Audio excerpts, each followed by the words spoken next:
Bonjour et bienvenue au débat des candidats du comté de Bonaventure. Mon nom est Michel Morin, c'est moi qui animerai le débat des candidats où nous discuterons des grands enjeux de la région. Alors aujourd'hui, pour débattre, nous aurons avec nous M.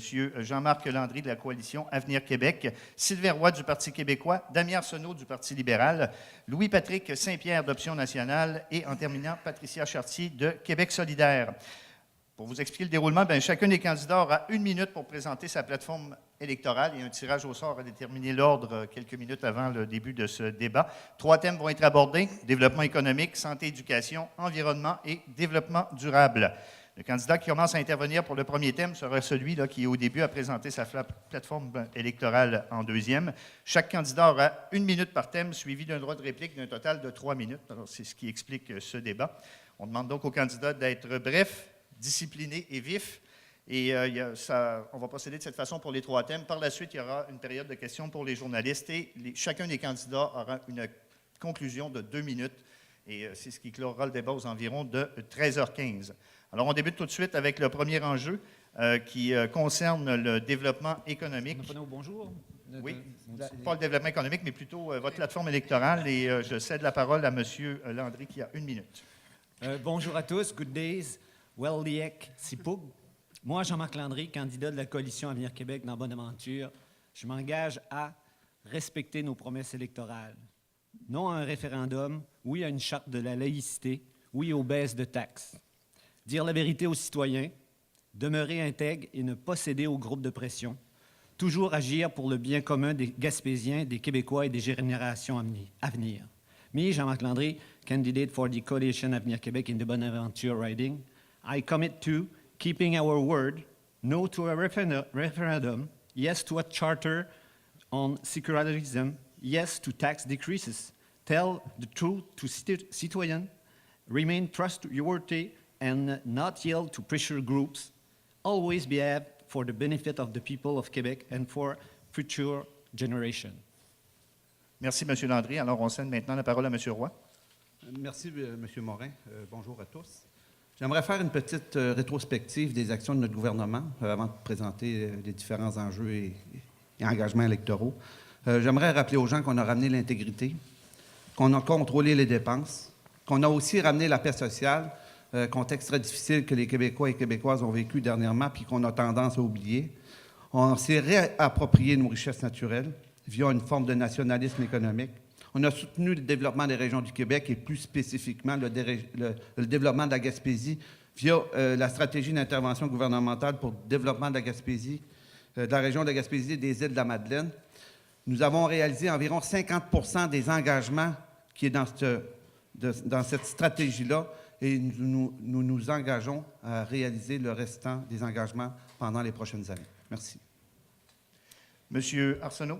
Bonjour, mesdames, bonjour, messieurs. Je me représente devant vous aujourd'hui pour représenter le comté de Bonaventure. La dernière fois qu'on a eu cet exercice-là, on a eu de bien belles promesses du Parti québécois. Et aujourd'hui, 18 mois plus tard, on peut voir ce que ça représente. Moi, je m'engage devant vous aujourd'hui à défendre les intérêts du comté de Bonaventure, à travailler de façon active, en étant présent dans le comté, en retournant les appels, en faisant les suivis nécessaires aux différents dossiers. Je veux que les gens du comté de Bonaventure soient conscients que si vous votez pour Damien Arsenault, vous allez voter pour un député présent, quelqu'un qui va être à votre service et non l'inverse. J'ai une plateforme que je pourrais détailler au fur et à mesure. Mon temps est maintenant écoulé. D'accord. Monsieur Saint-Pierre d'Option nationale. Bonjour tout le monde, Louis-Patrick Saint-Pierre, un étudiant de 20 ans. Ma deuxième élection, souvent on me demande pourquoi je fais ça. Bon, pourquoi je vais en politique? Pourquoi toi, là, tu te lances là-dedans? Ça m'amène à une autre question, c'est qu'est-ce qui est devenu la politique? Moi, mon but, si je m'implique, c'est pour rendre à la politique sa noblesse, faire d'une politique un instrument pour défendre l'intérêt des gens. Et si je suis ici, c'est aussi par conviction. Je suis là pour parler d'indépendance du Québec et faire de la Gaspésie une région démocratique et autonome. Merci, M. Saint-Pierre. En terminant maintenant, Mme Chartier de Québec solidaire. Bien, bonjour à tout le monde. En fait, moi, c'est ma 4e fois que je me présente pour Québec solidaire. Si je persiste comme ça, c'est parce que ce parti-là rejoint mes valeurs les plus profondes, l'environnement, la justice sociale. Parce que voter pour Québec solidaire, c'est voter pour un projet de société écologiste, progressiste, souverainiste. Nous, on veut un pays qui priorise l'exploitation responsable des ressources naturelles parce que ces ressources-là appartiennent aux gens et aussi aux générations futures. On veut une répartition équitable de la richesse entre les gens parce que de la richesse, il s'en crée au Québec. Nos priorités pour Bonaventure, c'est de créer justement des emplois sur le long terme en protégeant nos ressources parce qu'on sait qu'il faut qu'elles se renouvellent. Donc, après avoir surexploité la forêt et la pêche ici en Gaspésie, on croit qu'il faut apprendre de nos erreurs et développer autrement. Ici, on a déjà quand même fait le choix de vendre la beauté de notre région au tourisme, de l'aquaculture, la pêche au saumon est une richesse, la culture est une richesse, tout ce qui est l'environnement, c'est notre moteur économique. Donc, nous, on pense qu'on est sur la bonne voie, puis c'est là-dessus qu'on veut continuer.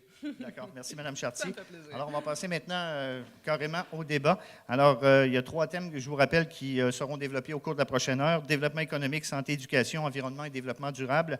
Et c'est maintenant M. Roy qui a la parole. Vous avez 1 minute sur le développement économique. Par la suite, chacun des candidats, si vous voulez réagir aux propos de M. Roy, on aura un total de 3 minutes. Alors, M. Roy, c'est à vous. Merci beaucoup. Donc, le développement économique, c'est la priorité de notre gouvernement. Par contre, l'économie, ce n'est pas une fin en soi, c'est un moyen. C'est un moyen pour nous permettre de réaliser nos rêves et nos ambitions collectives. Parmi les rêves, c'est de ramener nos jeunes, c'est de prendre soin de nos aînés, c'est de s'occuper de nos familles. Donc, puis d'améliorer toutes les dimensions du vivre ensemble de notre vie collective. Dans les moyens que nous avons déployés, comme je le disais tout à l'heure, on a eu la stratégie d'intervention gouvernementale. Puis juste à titre d'exemple de projets concrets que nous avons annoncés, on a la cimenterie, on a le soutien à la filière éolienne, on a des 174 places en garderie, soutien à l'industrie touristique via divers projets. Bref, nous avons investi, excluant la cimenterie, le bloc d'éoliennes et les places en garderie, tout près de 43 700 000 $ dans la circonscription depuis 18 mois, ce qui est historique. Merci. Est-ce que quelqu'un veut réagir aux propos de M. Roy? En fait, Oui, Mme Chartier. Je vais aligner. En fait, je réagis dans le sens que, oui, il y a un développement économique qui se fait, mais on a vu, vous parlez des CPE, il y a aussi eu des coupures en CPE, il y a eu des coupures dans les commissions scolaires, il y a eu la taxe santé qui est appliquée à tout le monde quasiment également. Finalement, c'est toujours la classe moyenne qui paye encore. Alors, nous, ce qu'on se dit, puis il y a aussi tout le fait qu'on ne parle pas, on investit dans le pétrole sans savoir vraiment s'il va y avoir des vraies redevances, on prend des risques avec l'économie. Nous, à Québec solidaire, ce qu'on dit, c'est que dans le fond, on veut se tourner vers une économie différente. On veut profiter du fait, parce que là, il y a des changements climatiques. En Gaspésie, on a déjà commencé à déménager des maisons. Il faut prévoir des milliards pour réaménager, lutter contre l'érosion côtière. Donc, nous, on dit on va profiter de cette crise-là pour créer des emplois. On va investir dans la rénovation domiciliaire éco-énergétique, aussi vers, c'est 300 millions pour les maisons qui c'est prévu, puis aussi 3 milliards pour les institutions, hôtels de ville, hôpitaux, écoles, pourraient se tourner vers la biomasse et créer ainsi un marché pour les scieries. Donc, investir pour des technologies de l'avenir. M. Roy? Est-ce que vous êtes pour ou contre la cimenterie, Mme Chartier? En fait, nous, on a fait une recherche et il y a possibilité de développer la cimenterie avec d'autres carburants. Ce qui nous pose vraiment problème, c'est qu'il va y avoir 2 millions de tonnes. Essayez de figurer 2 millions de tonnes de CO2 dans un petit milieu comme ça. Donc, nous, on dit on peut brûler des carcasses de crabes, des carcasses de homards, on peut brûler de la biomasse, on peut brûler, même le promoteur a dit qu'on pouvait brûler de la biomasse. Donc, changer au moins le combustible. D'accord. M. Arsenault? Monsieur Morin, c'est assez spécial d'entendre M. Roy nous parler de l'éolien et de la cimenterie. L'éolien s'est amorcé, ça fait déjà plus de 10 ans avec nous autres. Et il y a eu des retombées importantes en Gaspésie. La cimenterie, c'est un projet en devenir. Et tout le monde sait très bien que le Parti québécois l'a annoncé 2 fois, la cimenterie. Aujourd'hui, on souhaite, avec le promoteur qui est là, que ce soit la bonne. Et on va y travailler, peu importe le parti qui va être là, je vous dis que le dossier de cimenterie va se faire. Mais ce que j'aimerais ajouter aux commentaires de M. Roy, j'entends tellement les gens dans le comté de Bonaventure nous dire à quel point l'économie ne roule plus dans le comté de Bonaventure. Avec un taux de chômage qui est passé de 11,5 à 19,9 %, avec des investissements qui ont été coupés au niveau des transports dans tous les secteurs d'activité, je comprends mal les propos de M. Roy. Très brièvement, M. Roy, s'il vous plaît. Vous me permettez? Bon, écoutez, par rapport au chômage, j'aimerais juste vous rappeler que, si je ne me trompe pas, le nombre d'individus sur l'assistance sociale a diminué. Donc, il y a une migration des gens qui vivaient de l'aide sociale vers le marché du travail, mais un marché du travail à temps partiel. Donc, il y a une augmentation des gens qui sont en assurance-emploi, mais il y a une diminution des gens qui sont sur l'aide sociale. Par rapport au projet de cimenterie, M.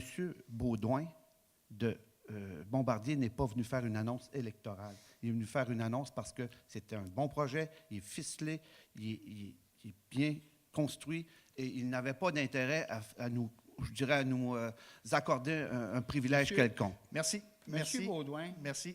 On va maintenant passer à M. Damien Arsenault concernant le développement économique. Je suis sûr Je de peux toute pas façon que vous allez revenir sur les propos peux pas d'un et l'autre. intervenir. Alors, M. Arsenault. Au niveau du développement économique, le Parti libéral a déjà donné ses couleurs. On veut créer 250 000 emplois au Québec.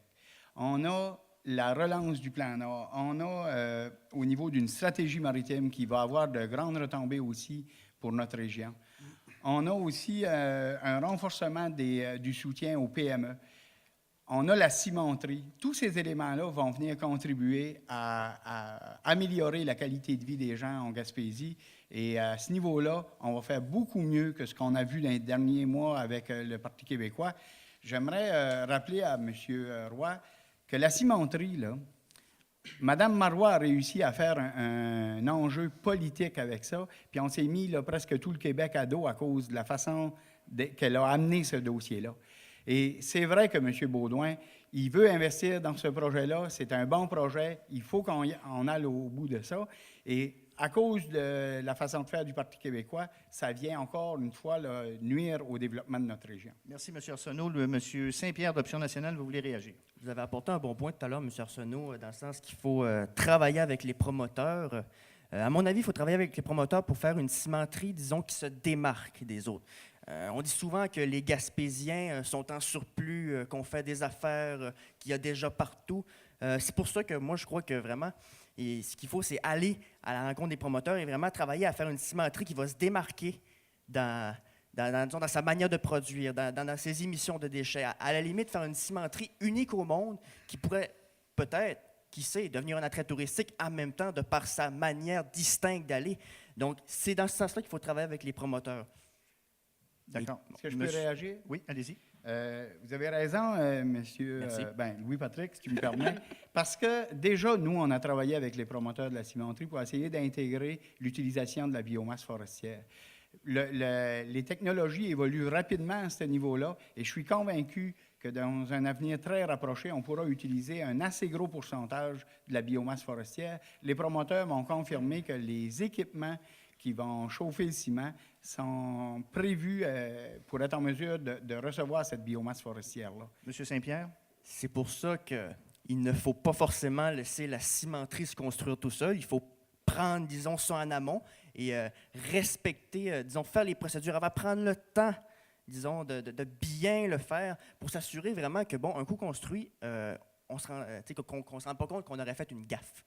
Monsieur Roy, vous vouliez réagir? Bon, écoutez, deux commentaires. Le premier commentaire, j'aimerais savoir pourquoi M. Hamad a remis en question la faisabilité de la cimenterie sur les zones d'une radio de Québec et qui a dit qu'il ne connaissait pas le plan d'affaires quand il était ministre du Développement économique. Et 2-3 mois plus tard, je suis élu député et j'ai le plan d'affaires. Donc, j'ai l'impression qu'on dit une chose à Québec, mais on dit l'autre chose ici. Deuxième chose, il n'y a personne qui a le monopole je dirais, de l'intérêt pour le développement environnemental. Nous réfléchissons aussi à accompagner l'entreprise en développant des technologies pour aller chercher le maximum de gaz à effet de serre pour produire éventuellement du pétrole bleu ou des algues, etc. Donc, je suis interpellé. Oui, M. Arsenault. J'aime ça vous entendre revenir encore sur les propos de Sam Hamad, parce que Sam Hamad, ses propos ont été tenus le 4 février, au lendemain presque de l'annonce de la cimenterie. Mais lorsque j'entends M. Roy utiliser ces moyens-là, ça me fait penser à bien d'autres moyens. Tantôt, vous avez parlé de l'intégrité. C'est votre publicité, ça, M. Roy? La reconnaissez-vous? Hein?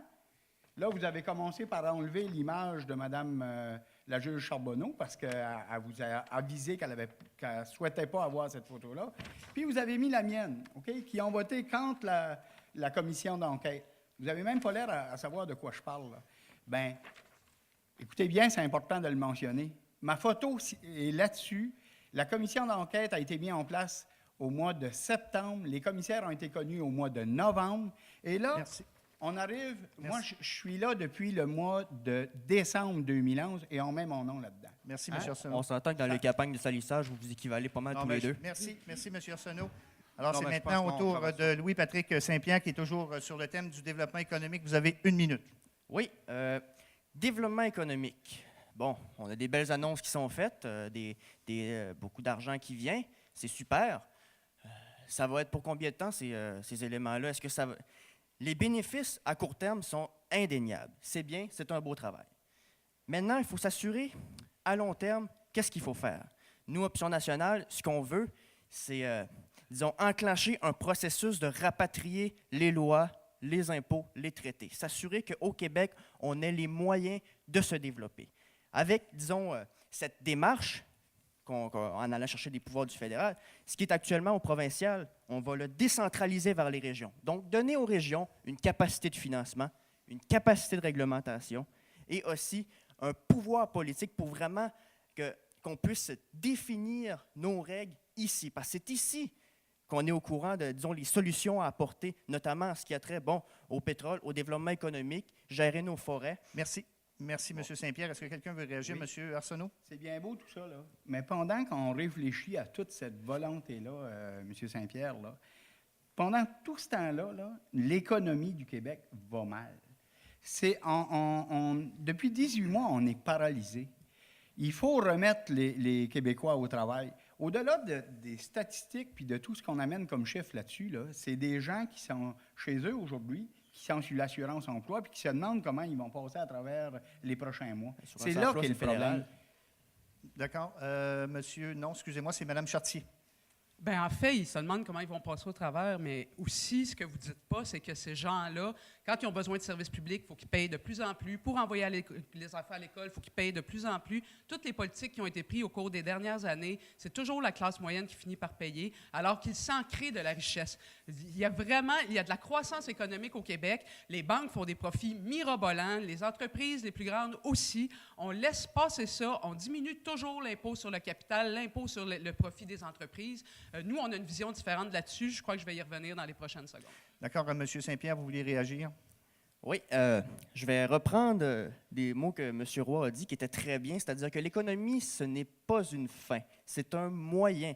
M. Arsenault dit, bon, pendant qu'on a ces visions-là, bon, il faut gérer l'économie. C'est clair que l'économie, c'est au jour le jour que ça se fait. Et puis, l'assurance-emploi, mais l'assurance-emploi, je peux remarquer que c'est au niveau fédéral à décider. Le Québec, disons, a peu de portée là-dessus. Ce qu'il faut vraiment faire, c'est aller chercher ces pouvoirs-là, puis vraiment assumer notre développement et admettre de nos ambitions.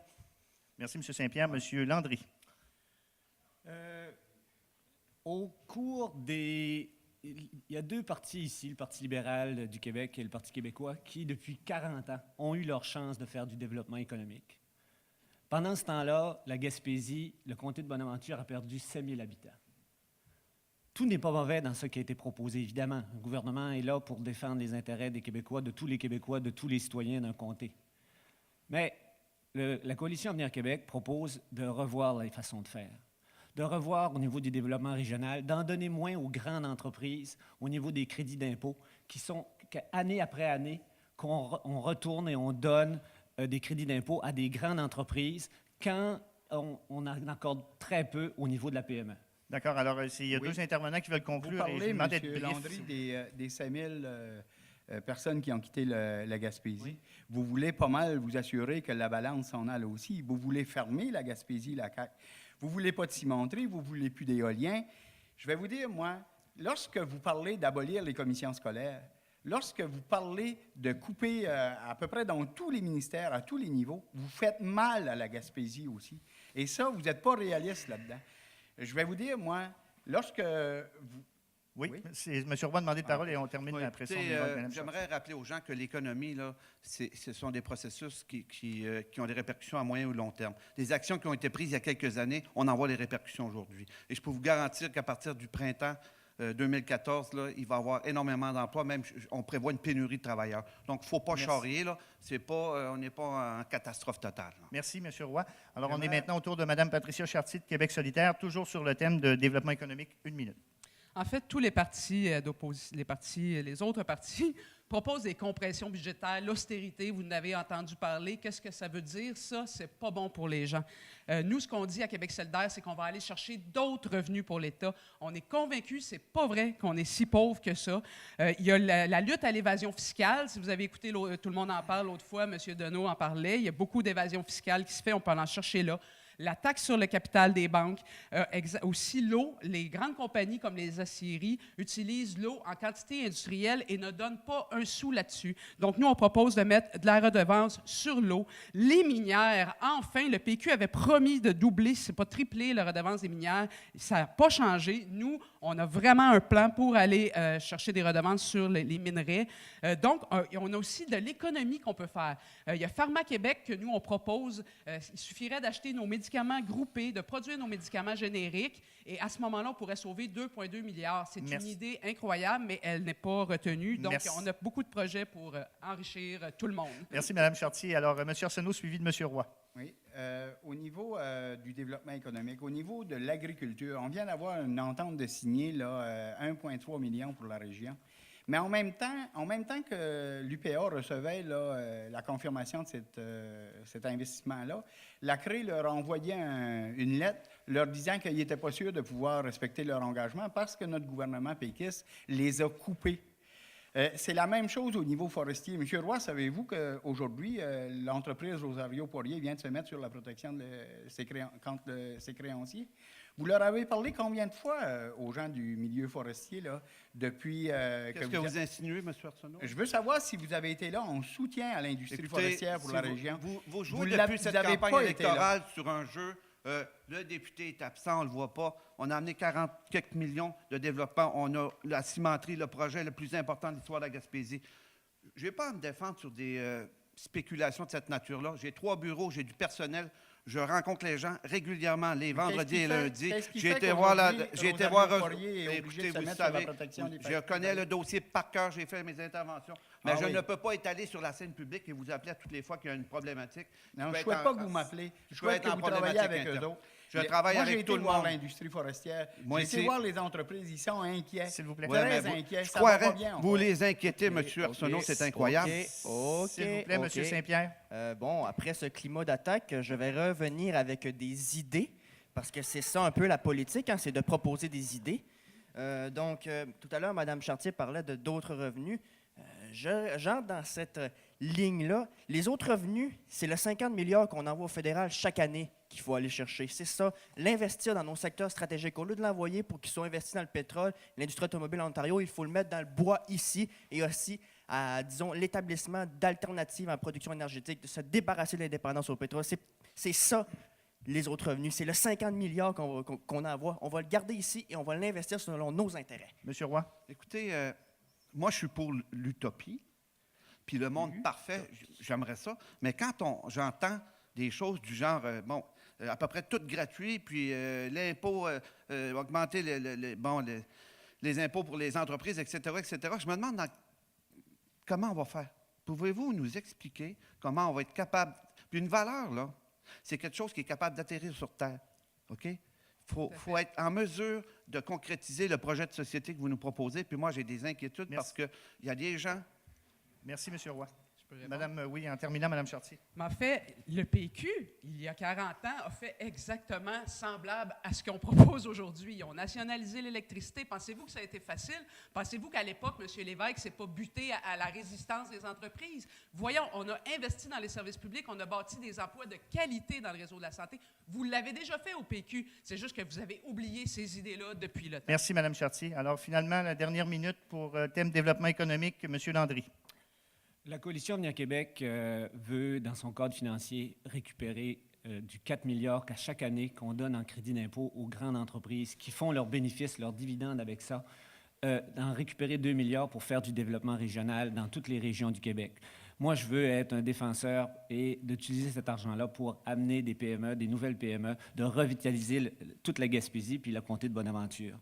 de retrouver de l'argent pour aussi que les PME qui sont ici soient accompagnés pour qu'ils puissent continuer puis avoir des projets d'expansion. Que des régions, c'est anormal que la CREGIM, qui fait des miracles avec son budget de fonds de développement, s'est fait couper de 4 millions à 3 millions. Ces gens-là, oui, il y a des entreprises, il y a des organismes culturels. La culture, là, c'est des PME aussi. Chaque artiste, là, c'est une entreprise en tant que telle. Les organismes communautaires ont été laissés en compte. Oui, c'est pas facile. C'est pas facile de pouvoir arriver. La Coalition Avenir Québec dit on va éliminer le gaspillage, on va récupérer l'argent qu'on s'est fait voler. Des gens sont venus nous dire d'avant la commission Charbonneau qu'on nous avait volé de l'argent. Bateau, on va aller la rechercher, cet argent-là. On va s'en servir pour du développement régional ici. Merci, M. Landry. Est-ce que quelqu'un veut réagir aux propos de M. Landry? Oui, moi. M. Arsenault, suivi de M. Ben, Saint-Pierre. Mais ce que je peux dire, là, c'est que nous, là, au niveau du développement économique, on veut réintégrer le fonds d'infrastructure de 15 milliards qui avait été coupé par le Parti québécois. Ça, c'est un élément central pour essayer d'avoir une économie plus forte au Québec, de créer de l'emploi. Ce que ça a eu comme incidence au niveau de nos régions, je vous le dis, c'est vraiment de paralyser l'économie du Québec.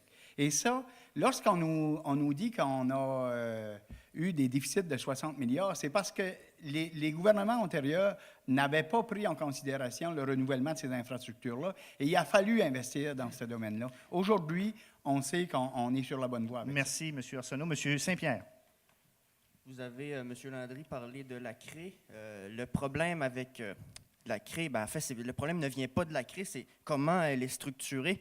La Conférence régionale des élus n'a pas sa propre capacité de financement parce qu'elle doit toujours s'en remettre, disons, à Québec pour recevoir de l'argent. Elle n'a peu de pouvoir politique, surtout un pouvoir de consultation. Et sa légitimité démocratique, elle était, dans le fond, les élus qui y siègent sont élus à partir d'une ville et non à partir de la région au complet. Pour donner vraiment un pouvoir, disons, de réaction à la CRE, il faudrait vraiment lui donner ces trois pouvoirs-là pour vraiment en faire une instance, un conseil régional qui serait capable de gérer la région. Merci. M. Roy, suivi de M. Landry. Écoutez, j'aimerais revenir là, sur les investissements en infrastructure. Au Québec, il existe assez de pelles mécaniques, de bulldozers, puis d'hommes pour faire pour 2,6 milliards de dollars de travaux annuellement. Lorsque le Parti libéral était au pouvoir, on y allait avec du 4 milliards. Surchauffe l'économie. C'est que les gens se disaient, on n'a pas besoin de soumissionner trop bas, on peut s'arranger. Donc, il y a émergé des phénomènes qui sont actuellement sous la loupe. Et je ne dis pas que c'était volontaire, je dis qu'il s'est passé un phénomène de surchauffe et que ça a permis peut-être de la collusion, et on a ramené ça à une situation normale, saine, de saine compétitivité entre les entreprises. Puis les coûts ont baissé, c'est drôle. Merci, M. Roy. M. Landry. Je pense que je reviens sur, depuis 40 ans, les gouvernements qui ont suivi, qui ont précédé, ont pelleté par en avant avec des solutions, des promesses, d'acheter la paix. On a une dette de 265 milliards de dollars au Québec. On paye des intérêts faramineux sur cette dette-là. Il faut maintenant faire attention de dire toujours, ouais, ben on achète la paix, on va faire des infrastructures. Évidemment, il y a des budgets annuels pour revoir nos infrastructures, puis les améliorer, puis les entretenir. Mais là, de parsemer avant vents et marées, là, toutes sortes de choses. Les gens ne sont pas dupes. Les politiciens, ils veulent changer ça, qu'on fait des promesses, des promesses et des promesses, et par la suite, on laissera la population en plan de ces promesses-là. C'est ça qu'on a appris depuis les 40 dernières années, et ça doit cesser. Merci, M. Landry. En terminant, Mme Chartier, sur ce bloc. Bien, en fait, les infrastructures, moi, je suis d'accord que ça en prend, sauf que je sais, c'est la même recette depuis toujours. Ça va être encore des autoroutes, ça va être encore le tout à l'auto, alors que ça entraîne des coûts. Ça va être des coûts, j'en ai parlé, les changements climatiques, mais aussi le transport actif, le vélo, le train. On met beaucoup de sous sur l'autoroute, mais on ne met rien sur le train, alors que ça va servir justement à toutes les PME, toutes les entreprises qui voudraient s'installer ici. D'accord, merci. Alors, c'est ce qui complétait le premier bloc qui était développement économique. On passe maintenant du côté de santé, éducation, et la parole est donnée à M. Damien Arsenault. Bien, au niveau santé, vous savez, là, on veut investir en santé, on ne veut pas couper comme ça a été fait au courant de la dernière année. Là. Je rappelle encore, là, réduction de 10 au niveau de la bureaucratie qu'on veut implanter. On veut faire une révision, un mode de financement là, des établissements repensés. Et j'ajouterai à ça rapidement, là, j'ai une minute pour vous expliquer. Oui, allez-y. OK. Diminuer la lourdeur démocratique, je l'ai dit, 10 Dans les secteurs des médicaments, on veut avoir une entente là, particulière avec les fabricants pour essayer d'avoir de meilleurs prix, meilleures pratiques pour les usages, une utilisation optimale des médicaments, compléter le réseau des GMF, 50 super cliniques.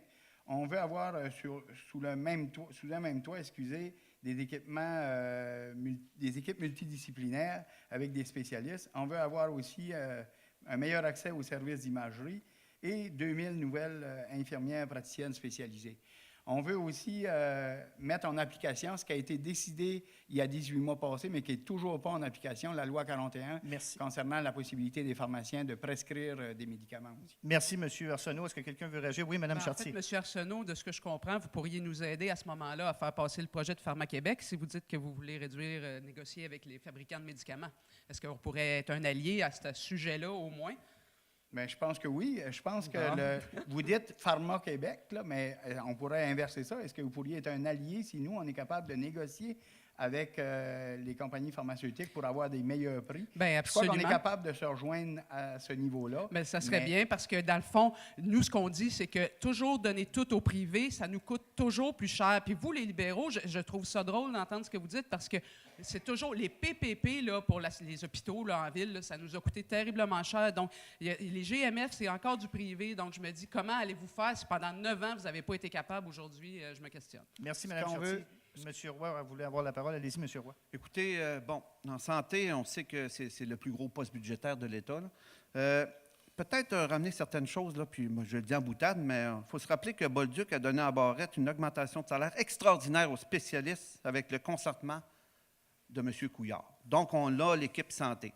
Il y a quelque chose d'extrêmement dangereux dans le modèle qui est proposé avec les méga-cliniques. On s'en va vers une augmentation des coûts faramineux, une forme de privatisation des soins de santé. Les groupes de médecine familiale, là, et je vais donner un exemple très concret, vous arrivez, vous avez mal au genou, le médecin va vous poser des questions, il va assurer un suivi. Vous allez dans une... Laissez-moi finir, c'est très important. Vous allez dans une méga-clinique, on ne vous pose pas de questions, diagnostic, arsenal thérapeutique, et vous allez engendrer des dépenses extraordinaires et il n'y aura pas de suivi. Donc, les méga-cliniques sont des aberrations en termes d'offres de soins de santé au Québec. Merci, M. Roy. M. Saint-Pierre, suivi de M. Arsenault. Bon, tout à l'heure, M. Arsenault, vous me disiez, bon, il faudrait peut-être avoir des visions qui vont aider les gens là. D'ailleurs, on en a, oui.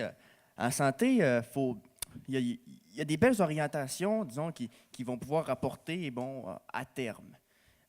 Mais pour là, ce qui serait bien de faire avec les ressources qu'on a actuellement, vous l'avez dit. Bon, compléter l'entente avec les pharmaciens en matière de prescription, mais également, élargir le rôle des infirmières et les former en conséquence afin qu'avec les ressources qu'on a actuellement, il y ait plus de marge de manœuvre pour, offrir les services que la population a besoin et les services, la demande est croissante. Merci, M. Saint-Pierre. M. Arsenault. Je voudrais ajouter qu'en santé, là, M. Roy vient de dire qu'ils ont investi en santé. Là, juste la couverture des besoins, là, c'est-à-dire pour couvrir les besoins, c'est une indexation de 4,4 % et au budget, ils ont mis 3 %. Mais ils ne se sont pas gênés pour couper 400 millions au niveau des budgets des hôpitaux, 50 millions dans les chirurgies, ils ont coupé dans la couverture des médicaments, ils ont coupé en recherche en santé et dans les infrastructures. C'est beau être pour l'hôpital de Maria, mais il faut avoir l'argent, il faut avoir un programme d'infrastructure pour la faire. Merci. Merci, M. Arsenault. C'est maintenant au tour de Louis-Patrick Saint-Pierre d'Option nationale. Vous avez 1 minute pour santé et éducation. Les deux en même temps? Oui. OK. L'idée derrière ça, c'est, de permettre aux gens qui veulent travailler plus tard en santé et ci et ça, c'est de leur permettre d'être formés ici et après de travailler ici. Moi, je me rappelle, on a parlé, il y a beaucoup de gens qui sont refusés en ville, il faudrait essayer de les amener ici en région. C'est pas ça l'idée. Si on essaie trop d'aller chercher ceux qui sont refusés en ville, c'est que là, on sous-entend qu'ici, nos cégeps, c'est des cégeps de seconde zone, disons. On prend ceux qui sont refusés là-bas, ça passe en deuxième.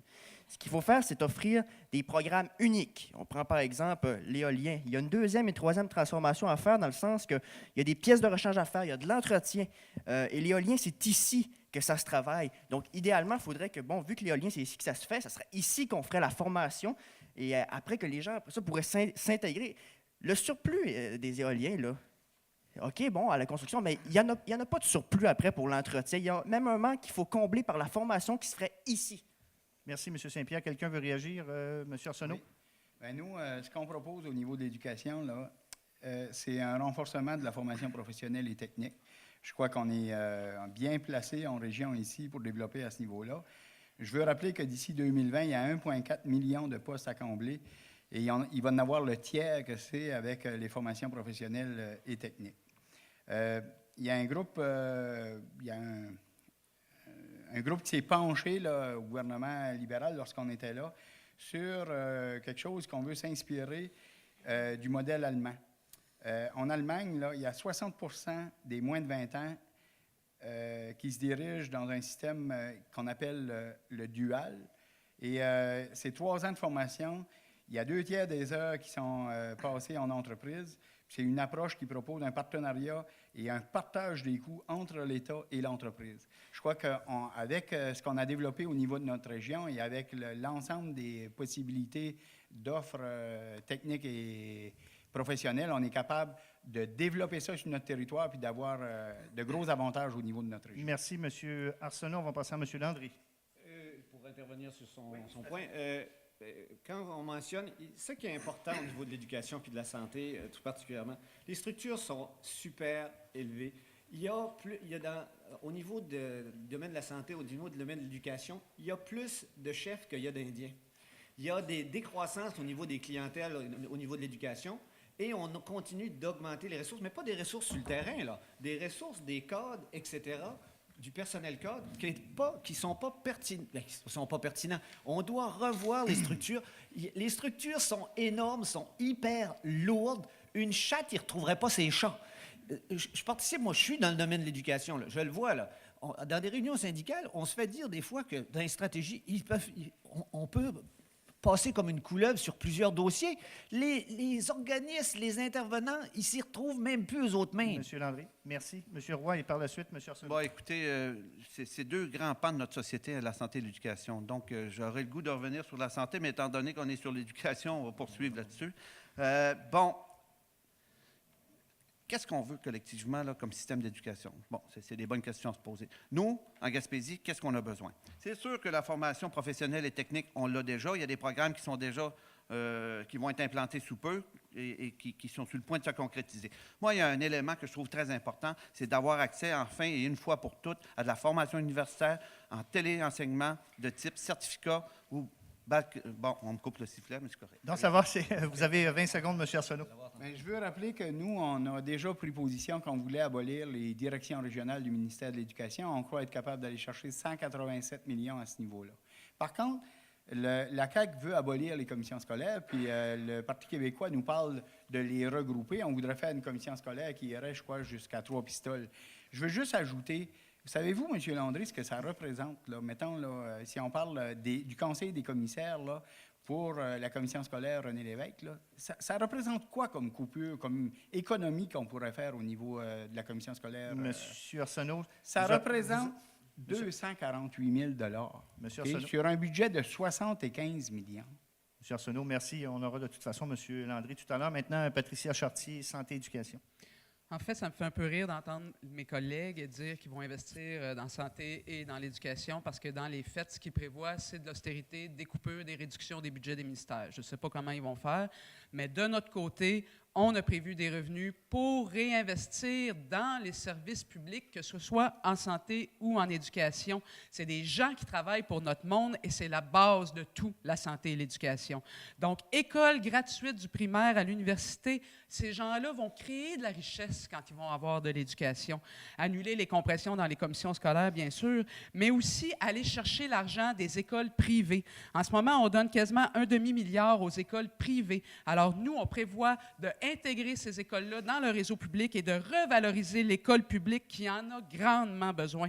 On veut embaucher 15 000 nouveaux postes de professeurs à temps plein au primaire et au secondaire, réduire la taille des classes parce que quand on a 35 élèves, c'est difficile, et on veut aussi faire des embauches pour du personnel pour aider les jeunes en difficulté. Donc, concrètement, qu'il y ait des ressources humaines attribuées à la santé et à l'éducation. Merci, Mme Chartier. M. Arsenault, suivi de M. Landry. Oui, bien, je veux dire que nous, Ce que Mme Chartier dit, qu'on veut, c'est des mesures d'austérité, bien, je ne suis pas d'accord avec ça. Chez nous, on veut mettre un crédit d'impôt remboursable de 20 pour l'activité physique, artistique et culturelle auprès des aînés.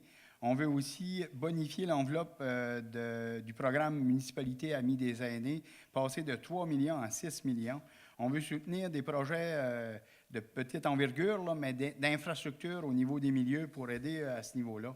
On veut aussi maintenir les personnes de 60 ans et plus à leur domicile en leur donnant une sorte de crédit bancaire qui peut leur permettre là, de payer leurs taxes municipales, même s'il y a une hausse là, importante de la taxe Merci, foncière. M. Landry. M. Arsenault, M. Landry. Je ne suis pas tout à fait d'accord avec ce que mentionne Patricia. Au niveau de la Coalition Québec, on veut investir des ressources au niveau de l'éducation puis au niveau de la santé. Sauf que, est-ce que je suis le seul, moi, depuis 4 ans, qui lit le journal, qu'on s'aperçoit des sommes qui sont gaspillées, des décisions administratives mal placées, de l'embauche de nouveaux personnels administratifs qui n'est pas utile comparativement à des démissions de clientèle, à des investissements dans Oui, on investit dans des structures pour quelque chose, mais on ne prévoit pas le budget qui va d'exploitation puis de fonctionnement avec. Puis on le vit dans le comté de Bonaventure, là, on le voit clairement. Au niveau de l'éducation, des structures qui ont été mises, des immobilisations qui ont été mises, avec rien pour le budget d'exploitation qui va avec, là. Ça, c'est pas logique, là. On a donné des bonbons sans assumer ou tenir compte des responsabilités qu'il allait avoir en bout de ligne. Merci, M. Landry. M. Saint-Pierre d'Option nationale. Je reviens sur ce que M. Landry a dit tout à l'heure, les ressources qu'il faut les mettre sur le terrain. D'ailleurs, c'est ça l'idée un peu de la décentralisation. Je suis content que vous me rejoigniez là-dessus. La décentralisation, notamment, parce que c'est en région qu'il faut avoir les pouvoirs, notamment à santé de première ligne. Et bon, je reviens encore sur une autre affaire que vous avez dit, les budgets qui vont avec. C'est pour ça qu'il faut, devenir souverain, c'est d'aller chercher ce qu'on a au fédéral, puis de le réinvestir dans des secteurs concrets, comme la santé de première ligne en région. Mme Chartier. En fait, quand vous parlez gaspillage, M. Landry, vous m'interpellez, entre autres, parce que nous, on prévoit aller chercher, entre autres, les logiciels libres. On pourrait sauver, je crois, c'est 70 millions juste en mettant les logiciels libres. 1,2 milliard qui ont été investis en informatique, voilà. puis que ça devait coûter 800 000 $. Fait que c'est dans nos plans aussi. Les pharmaceutiques, comme je l'ai dit, les écoles privées, nous autres aussi, on est préoccupés par ce gaspillage-là et on a un plan pour ça. Aussi, quand on parle de GMF, de bâtir des nouvelles unités, c'est des sous alors que les CLSC sont déjà là. Pourquoi on veut investir dans des nouvelles structures alors qu'il y en a déjà qui sont là? Brièvement, M. Roy. Bien, écoutez, notre gouvernement a permis à 323 000 personnes d'avoir accès à un médecin de famille. On a investi 110 millions pour les soins à domicile. Puis surtout, ce qui est très important, l'assurance autonomie. Les gens vont être capables de décider où ils vont demeurer. Donc, c'est un gain important pour l'ensemble des citoyens. Merci, M. Roy. Alors, c'est maintenant au tour de M. Landry de la coalition Avenir Québec. Vous avez 1 minute sur le thème santé-éducation. Bien, évidemment, c'est qu'au niveau de l'éducation, au niveau de la santé, on veut réinvestir des ressources. Le pattern des anciens partis, de ceux qui nous ont toujours précédés, ont toujours été de vouloir rajouter de l'argent avec de l'argent qu'on n'en a pas, sans remettre en question où allait l'argent qui actuellement est dépensé annuellement.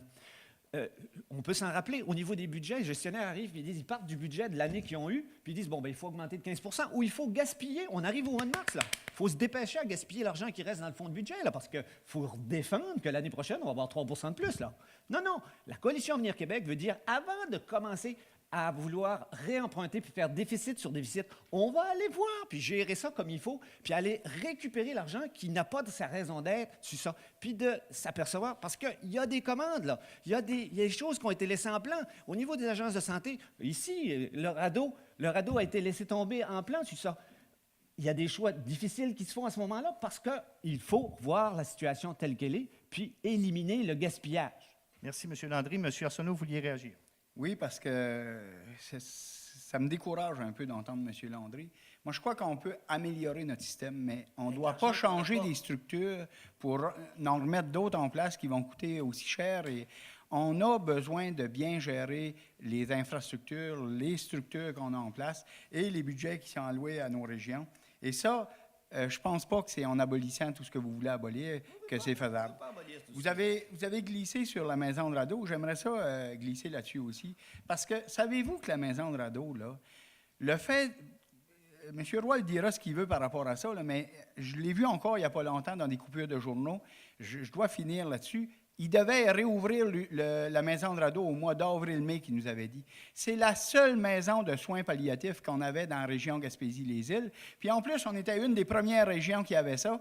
Puis là, tous les autres en ont, puis il n'y en a pas dans notre région. Merci, C'est pas mal une grosse déception. Merci, M. Arsenault. Ça donne bien parce que c'était à M. Roy. Oui, merci beaucoup. Bon, OK, beaucoup de choses. Je pense qu'au niveau de la maison du radeau, là, tous les acteurs qui sont en place vont le reconnaître. Là, nous avons fait tous les efforts nécessaires pour permettre la réouverture. Et il y a des problématiques qui étaient insurmontables, qui ont fait en sorte qu'on n'a pas pu. Même le président du conseil d'administration l'a reconnu. OK? Par rapport à l'augmentation de 3 du budget de la santé, c'est sûr que, on dit qu'il va y avoir un manque à gagner, mais on a demandé aux gestionnaires et aux cadres d'effectuer quand même un travail rigoureux pour permettre une maximisation des investissements. OK? D'accord. Oui. On va passer maintenant à M. Saint-Pierre, par la suite, Mme Chartier. OK. On parlait, tout d'abord, de gérer les structures. Je vous signale qu'on a, au fait des 2 ministères de chaque, 2 ministères de la Santé, un fédéral, un provincial, 2 ministères de l'Environnement, 2 ministères des Transports, 2 ministères de... Bon, ça continue ainsi. On parle de rationalité administrative. Si on évitait tous ces dédoublements ministériels, en allant chercher nos responsabilités et disons, en ayant, le ministère de la Santé du Québec, le ministère des Transports du Québec, éviter tous ces dédoublements-là, ça nous permettrait de sauver tellement d'argent à manière administrative. Et là, on parlait de gaspillage tout à l'heure. Il est là, le gaspillage. Merci, M. Saint-Pierre. Mme Chartier. Monsieur Roy a abordé l'assurance autonomie comme on nous vend comme la solution miracle. L'assurance autonomie, c'est quoi? C'est encore les gens qui vont payer. En ce moment, le soutien à domicile, quand on parle des proches aidantes qui nous demandent du répit, qui n'ont quasiment pas de ressources, le soutien à domicile, c'en est une façon. Et en ce moment, c'est les auxiliaires familiales dans les CLSC qui sont formés, qui ont des bonnes conditions de travail. Alors, l'assurance autonomie veut sortir ça des CLSC et pouvoir le partager avec d'autres entreprises. C'est encore une forme de privatisation et je fais juste aviser les gens de se méfier des belles solutions qu'on nous promet. Je vais laisser clore ce point par M. Landry, puisque c'est lui qui l'a abordé. Par la suite, ça sera votre tour. Allez-y, M. Landry. Le plan financier, le budget présenté par le gouvernement du Québec prévoit, oui, une augmentation de 3 de ça. Au niveau de la santé et de l'éducation, mais sachant qu'il y a des gros postes de dépenses à l'intérieur de tout ça, au niveau des augmentations salariales pour certains médecins ou catégories de médecins, il va y avoir des coupures qui sont prévues là-dessus. Où vont-elles être, ces coupures-là? Où on va aller couper sur les services si on ne met pas en question la structurite de tout ça? M. Landry, merci. Alors, toujours dans le domaine santé-éducation, c'est au tour de M. Roy du Parti québécois. Écoutez, une réflexion. J'ai visité un CHSLD, j'ai été voir des personnes âgées qui avaient des traitements qui étaient bien traités, et j'ai demandé aux gens, est-ce que les familles viennent les voir? Et là, on a une responsabilité collective dans le soutien des personnes qui... C'est pas juste à l'État à soutenir les individus, c'est à l'ensemble de la collectivité. Et sans faire le sociologue, on sait que des gens qui sont un peu délaissés, voient une atrophie accélérée de l'ensemble de leur état de santé physique et moral et mental. Mais là, je ne veux pas... Écoutez, OK, c'est parce que, M. Roy, il vous reste 30 secondes concernant le dossier santé-éducation. Je vous laisse aller. Bon, OK. Donc, en éducation, moi, je crois que notre gouvernement a vraiment l'intention de soutenir l'enseignement universitaire en Gaspésie. Nous voulons déployer des certificats en mode de téléenseignement pour permettre pas juste aux jeunes, mais aux professionnels d'aller chercher des compétences pour mieux gérer leurs entreprises, entre autres en marketing, et je crois que Jean-Marc serait d'accord avec moi. C'est tout à fait faisable sur l'ensemble des campus, et ce n'est pas question de construire avec du ciment, etc., d'autres infrastructures, c'est d'utiliser les richesses et les ressources que nous avons. Merci, M. Roy. M. Arsenault voulait réagir. Oui, toujours en santé. Patricia, Mme Chartier nous disait au niveau du maintien des soins à domicile, on veut consolider l'offre en CHSLD en premier lieu et en ressources intermédiaires. C'est important parce qu'il y a quand même des cas qui doivent se retrouver là. Mais on veut poursuivre le développement des soins et des services à domicile. On veut investir 150 millions par année sur les 5 prochaines années. C'est dans notre programme. On veut aussi accompagner les proches aidants, soutenir davantage les proches aidants en investissant 5 millions supplémentaires par année pendant les 5 prochaines années. Et si je peux me permettre, là, on veut faire bénéficier aussi les personnes aidantes d'une journée de congé sans avoir de diminution de salaire. Monsieur Landry. Pour terminer, au niveau de l'éducation, je pense qu'il est extrêmement important qu'on consolide les programmes qu'on offre actuellement ici. On se bat pour maintenir nos clientèles au niveau secondaire, au niveau professionnel, au niveau collégial. Je ne suis pas contre l'avenue de cours au niveau universitaire, mais notre priorité est de dire, là, on a des programmes ici qui ont de la difficulté à recruter 5, 8, 10 étudiants. Donc, c'est extrêmement important de pouvoir garder ces clientèles-là. Puis, investir au niveau, la première chose qu'on doit investir, c'est au niveau du secondaire pour qu'il y ait le moins possible de décrochage pour que notre monde aspire à continuer au niveau de leur formation, au niveau professionnel, collégial, universitaire. Merci, M. Roy. Bon, par rapport aux programmes techniques dans les cégeps qui sont en pénurie de clientèle, on sait qu'à Montréal, il y a à peu près 75 000 places manquantes pour des jeunes qui veulent s'inscrire au cégep. Donc là, on a une problématique. Mais par contre, le cégep est très bien équipé parce qu'on a des gens qui font beaucoup de communication puis qui vont voir les jeunes puis qui les invitent. Mais je pense que ce n'est pas un problème de communication, c'est un problème de perception de la Gaspésie. Et on a un énorme travail à faire à ce niveau-là pour leur permettre de croire que c'est le fun de venir ici. Là, je m'excuse, je ne sais pas c'était quel ordre, mais c'était soit M. Saint-Pierre ou Mme Chartier. M. Saint-Pierre? Ah, OK. Bon. Je reviens là-dessus. Vous parlez, bon, de maintenir la clientèle. Une bonne façon de maintenir la clientèle, c'est justement, comme je l'ai dit tout à l'heure, d'avoir des programmes uniques. Je ne reviendrai pas trop longtemps là-dessus, mais c'est vraiment, c'est ça qui arrive. L'éolien, d'ailleurs, c'est ça l'idée. Si on a du mal, disons, à avoir des gens qui suivent dans les programmes, c'est peut-être parce que, justement, on essaye trop de reproduire ce qui se fait. Il faut vraiment innover dans ce sens-là. Bon, OK. Mme Chartier. En fait, j'aimerais croire, parce que je trouve que mes collègues ont quand même de bonnes idées, mais malheureusement, comme bien des gens, j'ai vu l'eau passer sous les ponts et j'ai de la misère à croire. Et juste en terminant, un exemple, l'indexation sur les frais de scolarité. On a appris dernièrement que oui, il y a eu juste une indexation, mais les crédits d'impôt ont été baissés, ce qui fait que finalement, c'est encore le même montant. Donc, c'est dommage parce qu'il y a des bonnes idées, mais quand on est élu, souvent, on oublie ça. D'accord. Alors, toujours dans le point santé et éducation, on termine avec M. Arsenault. Vous avez une minute. Oui, je veux dire que rapidement, parce qu'une minute, c'est pas long, on n'a pas parlé du tout du financement des organismes communautaires. Je veux rappeler que j'ai été malmené souvent par le milieu communautaire. Je trouve ça déplorable parce que je pense être un allié du milieu communautaire. Je ne m'attends pas à gagner des votes aujourd'hui, mais je veux renouveler que peu importe le résultat, si je me retrouve député du comté de Bonaventure, je vais travailler dans le même sens qu'on a travaillé. Je tiens à rappeler qu'en 2003, le programme de soutien aux organismes communautaires a augmenté de 80 à ce moment-là. On a continué à maintenir un rythme d'indexation et même en 2012-2013, on a indexé de 2,4 qui donnait 11,4 millions à ce moment-là. Et je veux travailler au niveau du besoin de la population, mais aussi par rapport à la mission que représentent les organismes communautaires. Puis je vais être là pour les soutenir aussi si je suis le député. Mme Chartier, vous vouliez réagir? Bien, c'est pas tout faux ce que vous dites, M. Arsenault. Toutefois, ce que vous ne dites pas, c'est que les sommes que vous avez investies ont été concentrées dans un petit nombre de groupes, les centres de femmes, les maisons d'hébergement pour femmes victimes de violences. Donc, on se ramasse encore cette année avec le collectif alimentaire qui va fermer 6 mois, l'Accalmie qui va fermer 3 mois, le Santé Émilie-Gamelin qui va fermer. Les gens qui ont le plus besoin alimentaire, santé mentale, c'est encore eux qui se ramassent au même stade. Donc, c'est normal que vous n'aurez pas de vote parce que quelque part, oui, vous avez investi, mais vous avez investi dans des secteurs très précis, probablement dans un but électoral, j'ai aucune idée, mais malheureusement, ces gens-là sont encore restés sur leur faim. De notre côté, on propose 360 millions d'investissements dans les groupes communautaires. Je sais que le PQ a pris des engagements. Il reste à espérer que ce sera fait de façon équitable entre tous les groupes et que les engagements seront respectés, peu importe qui sera élu. Monsieur Roy?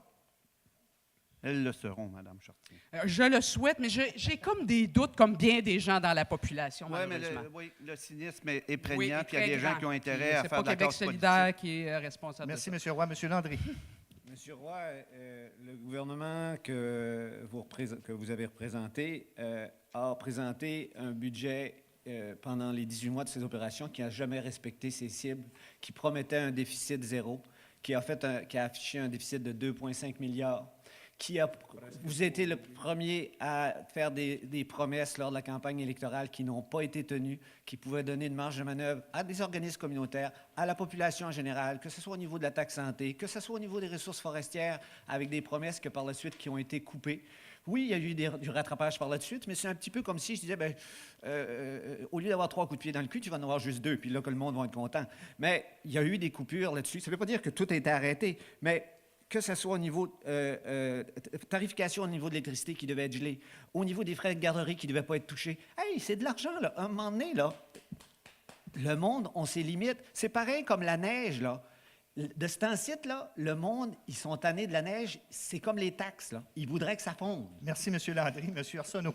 Oui, bien, pour renchérir là-dessus, je crois que dans les 18 derniers mois, on a vu un gouvernement qui n'était pas capable de tenir ses promesses et ça a fait mal à une région comme la Gaspésie. Ça a fait mal à tous les niveaux. Il n'y a pas longtemps, je parlais avec des gens des groupes Faune, là. C'est la même chose. On donne d'une main, supposément, là, parce que c'est pas encore fait, mais à l'inverse, on coupe. Ces groupes-là ont de sérieuses inquiétudes sur la reconduction des budgets qui leur permettent de livrer leur mission. Et ça, c'est une grande inquiétude partout en région, mais j'imagine que c'est comme ça à la grandeur du Québec. Merci. Brièvement, M. Saint-Pierre. Oui, brièvement, là, on remarque, bon, vous n'avez pas tenu vos promesses, vous avez plus promis tout ça. Dans le fond, on en revient au même adage un peu, c'est que pendant les élections, on développe, puis après, on enveloppe. Mais c'est parce que tout le monde est, disons, confronté à la même affaire, qu'on a des besoins illimités, mais les ressources sont limitées. Et ça, peu importe qui est élu, on a toujours à faire face à ça. Donc, je trouve ça drôle, disons, de profiter de ce fait-là pour attaquer un autre. D'accord. Alors, maintenant, on passe au troisième thème qui sera abordé durant ce débat, c'est-à-dire l'environnement et le développement durable. Et vous excuserez ma mémoire, mais je crois que c'est M. Saint-Pierre qui va débuter ce bloc-là d'Option nationale. Vous avez une minute. Ça y est, on y arrive. Option nationale, nous, ce qu'on vise, c'est vraiment une stratégie d'indépendance énergétique. Au Québec, on peut produire tous les modes. On peut faire autant hydroélectrique, éolien, bref. Donc, l'idéal, vraiment, c'est d'être capable de remplacer nos importations de pétrole par nos surplus d'électricité. Et ça, bon, il faut être, disons, conséquent. Ça se fait vraiment en ayant les moyens de le faire. Et ça, bon, je reviens là-dessus, c'est en allant chercher le 50 milliards qu'on envoie chaque année à Ottawa pour le réinvestir dans des secteurs énergétiques, secteurs stratégiques. Au lieu de l'envoyer dans les sables bitumineux, on va l'investir pour, disons, créer un marché intérieur, notamment de l'énergie éolienne, notamment par une électrification des transports. Merci, M. Saint-Pierre. Mme Chartier veut réagir par la suite, M. Roy. Bien, je trouve que vous avez un très beau programme à ce sujet. D'ailleurs, ça ressemble beaucoup à ce que Québec solidaire propose, plan vert pour une sortie du pétrole d'ici 2050. Dans le fond, moi, je suis d'accord qu'au fédéral, il y a beaucoup d'argent qui se perd, mais d'ici à ce qu'on soit rendu là, à faire l'indépendance, parce que là, on voit qu'on est loin de là, malheureusement. Donc, il faut avoir un plan clair et nous, on l'a. On veut, comme je le disais tantôt, se servir du virage vert pour créer des emplois durables. Il faut aussi décentraliser les décisions, planifier l'aménagement région par région. Donc, je vous invite à lire notre plateforme parce que je pense que ça vous rejoindrait beaucoup, M. Saint-Pierre. M. Roy, par la suite, M. Saint-Pierre. Écoutez, vous n'êtes pas sans savoir que ça fait partie de notre stratégie, l'électrification des transports. Nous allons y mettre 516 millions en 3 ans, entre autres pour mettre des bornes électriques et pour soutenir la recherche et le développement dans ce domaine-là. Au Québec, on a tout ce qu'il faut pour éventuellement, et c'est un rêve collectif que nous devrions avoir, pour mettre en place une plateforme industrielle de production d'automobiles électriques. Et ça serait un moteur de développement extraordinaire. Nous avons les compétences, nous avons l'énergie et le savoir-faire. Merci, M. Roy. Avant vous, M. Saint-Pierre, c'est M. Arsenault. Oui, vous allez mettre 500 millions au niveau de l'électrification des transports, mais vous prenez ça à même le budget du ministère des Transports qui était d'1 milliard et vous ne donnez pas de solution comment vous allez vous occuper là, des infrastructures nécessaires par rapport au transport. Moi, ce que j'aimerais réagir par rapport aux propos de M. Saint-Pierre, c'est que oui, aujourd'hui, on doit faire les choses autrement. On doit accepter maintenant de bien gérer nos ressources, mais on doit les gérer. Quand on parle de développement durable, là, on parle de développement surtout. Il faut le faire de façon équilibrée pour permettre, là, je dirais, là, une acceptabilité sociale puis un respect de l'environnement, mais c'est quand même du développement. Et nous, ce qu'on entend, c'est développer nos ressources naturelles, mais dans le respect des principes du développement durable. Monsieur Saint-Pierre. Là, il y a toutes sortes de réponses partout. Pour commencer, l'acceptabilité sociale, ça passe aussi par les procédures et non en sautant par-dessus des affaires comme le BAP. Bref, Madame Chartier, on n'a pas encore l'indépendance, mais c'est justement, nous, c'est à ça qu'on veut remédier. Notre plan, c'est de faire l'indépendance. On ne fait pas de détour. Bon, en rentrant au pouvoir, loi, impôt, traité. C'est pas forcément de faire une assemblée constituante pour décider, bon, on la fait-tu, on la fait pas. Nous, c'est ça notre plan. On fait l'indépendance. Bon, on l'a pas encore, on va l'avoir. Je m'excuse, Mme Chartier, mais je dois donner la parole à M. Roy. Écoutez, donc par rapport à... J'ai comme perdu le fil une seconde. Là. On était... Ça vient de partout. Ça venait de partout. Là. OK, oui, non, je l'ai. Donc... j'entendais M. Arsenault parler de développement durable, mais écoutez, vous n'aviez pas de loi sur le pétrole, pas de loi sur les mines, pas de règlement de protection de l'eau. Et nous, on a hérité, là, si vous me passez l'expression, d'un chiard extraordinaire où on a été obligé de faire le ménage, d'implanter, ou à tout le moins de faire un moratoire sur les gaz de schiste, de structurer une loi sur l'eau qui va être à point sous peu. Merci. C'est complexe, vous le Tant savez. M. Roy que M. Arsenault, merci. Maintenant, Mme Chartier, toujours sur le point environnement et développement durable, vous avez 1 minute. Je vais revenir sur ce qui s'est dit, mais en gros, pour Québec solidaire, juste donner un exemple. Monsieur Roy, vous dites que vous voulez investir 516 millions pour le développement du transport électrique. À Québec solidaire, on parle de 23 milliards. On peut-tu voir la différence? Puis vous allez me dire, c'est beaucoup, mais 516 millions, c'est pas ça que vous avez mis pour la cimenterie. Je veux dire, on parle du transport collectif pour toute la province. Est-ce que c'est bien le même montant, 516 millions? Donc, c'est toujours relatif, les montants qu'on investit. Nous, le 23 milliards, c'est sur 5 ans et c'est pour électrifier les transports, mais aussi tout le transport en commun à Montréal. On le voit là, les ponts tombent en ruine, les gens sont pris sur les ponts des heures de temps. Si on leur offrait un vrai transport collectif, on économiserait énormément sur l'avenir. Donc, nous, c'est clair que c'est notre vraie priorité, électrifier, mais aussi, je le disais, les mesures d'éco-énergie. On veut aussi faire des investissements massifs en fait, on veut aussi, par rapport aux mines... Bon, mon temps est écoulé. Oui. D'accord. Monsieur Roy? J'y reviendrai. Le gouvernement consent $1 milliard pour la mobilité durable. Et ça, vous le savez. OK? Et même, ça a fait chialer un peu les gens parce qu'on allait avoir des voies réservées pour le transport collectif. Écoutez, la question de l'environnement, là, c'est complexe, mais en même temps, il faut être réaliste. Là. Moi, je vais revenir à certains enjeux que nous avons là, par rapport au pétrole. OK? On nous a taxés d'un État pétrolier parce qu'on met 115 millions de dollars pour aller chercher nos ressources qui ont été données, si vous me permettez l'expression. Oui, OK. Mais c'est 3 parce que de 97 de budget qu'eux vont dans le verdissement de notre économie. Mobilité durable, 1 milliard. Électrification des transports, 516 millions. Efficacité énergétique, 550 millions. 800 mégawatts, 1,6 milliard. Merci, M. Roy. M. Arsenault, vous vouliez réagir? Je tiens à préciser que vous dites, M. Roy, que vous mettez 115 millions pour exploiter. Vous mettez 115 millions pour explorer. Et nous, on croit que c'est au privé à faire l'exploration. S'il y a du pétrole, on aura des redevances. Il faudra s'assurer que ce soit fait selon les règles environnementales, s'assurer qu'il y ait l'acceptabilité sociale, mais L'étape d'exploration, pour nous, ça appartient au privé. Et on déplore que vous ayez investi 115 millions là-dedans. Madame Chartier, suivie de M. Roy. Bon, on nous dit qu'il faut être réaliste. Je vais donner un exemple très concret. Moi, je suis conseillère municipale de mon village. On a le groupe Ouranos, des universitaires, qui font une étude en ce moment pour les 50 prochaines années. Comment on va faire à Maria pour lutter contre tous les changements climatiques? C'est quasiment, faudra quasiment déménager le village parce que dans le fond, la pollution va tellement nous coûter cher. Qu'est-ce qui est réaliste? De rien faire aujourd'hui et de voir les montants qui vont nous coûter plus tard, de reporter à plus tard le problème. Moi, je pense que c'est Québec solidaire qui est réaliste. Monsieur Roy. Permettez-moi d'en douter un peu, mais ça, c'est votre opinion. Vous pouvez. Écoutez, oui, c'est vrai, c'est l'exploitation, c'est un BAP, c'est l'exploration. 45 milliards de dollars. Le panier de services que les Québécois requièrent est extraordinaire et nous avons besoin de revenus. Et vous le savez, OK?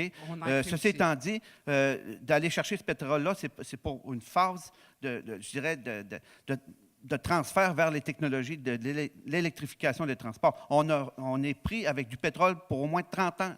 C'est ce que vous dites. Ah oui? Vous voulez enlever 40 du parc automobile d'ici quelques années? Comment vous allez faire ça? 20 ans. En 20 fait, ans? comme je vous l'ai dit, il faut investir dans le transport collectif. Les gens n'attendent que ça. Oui, Les gens OK. sont prêts à faire ce virage-là, c'est clair. Je pense que M. Landry voulait conclure. Non, moi j'attendais mon tour pour parler du Ah, OK. M. Arsenault, brièvement, s'il vous plaît. Mais je crois qu'aujourd'hui, avec l'évolution qu'on a vue au niveau de la sensibilité à l'environnement et au développement durable, il faut avoir le réflexe rapide de mettre en place les processus qui s'imposent au niveau des analyses nécessaires, comme les BAP, comme les EES, et tout ce qui vient avec tout ça. Il faut favoriser l'acceptabilité sociale avant qu'on arrive avec le problème d'exploitation.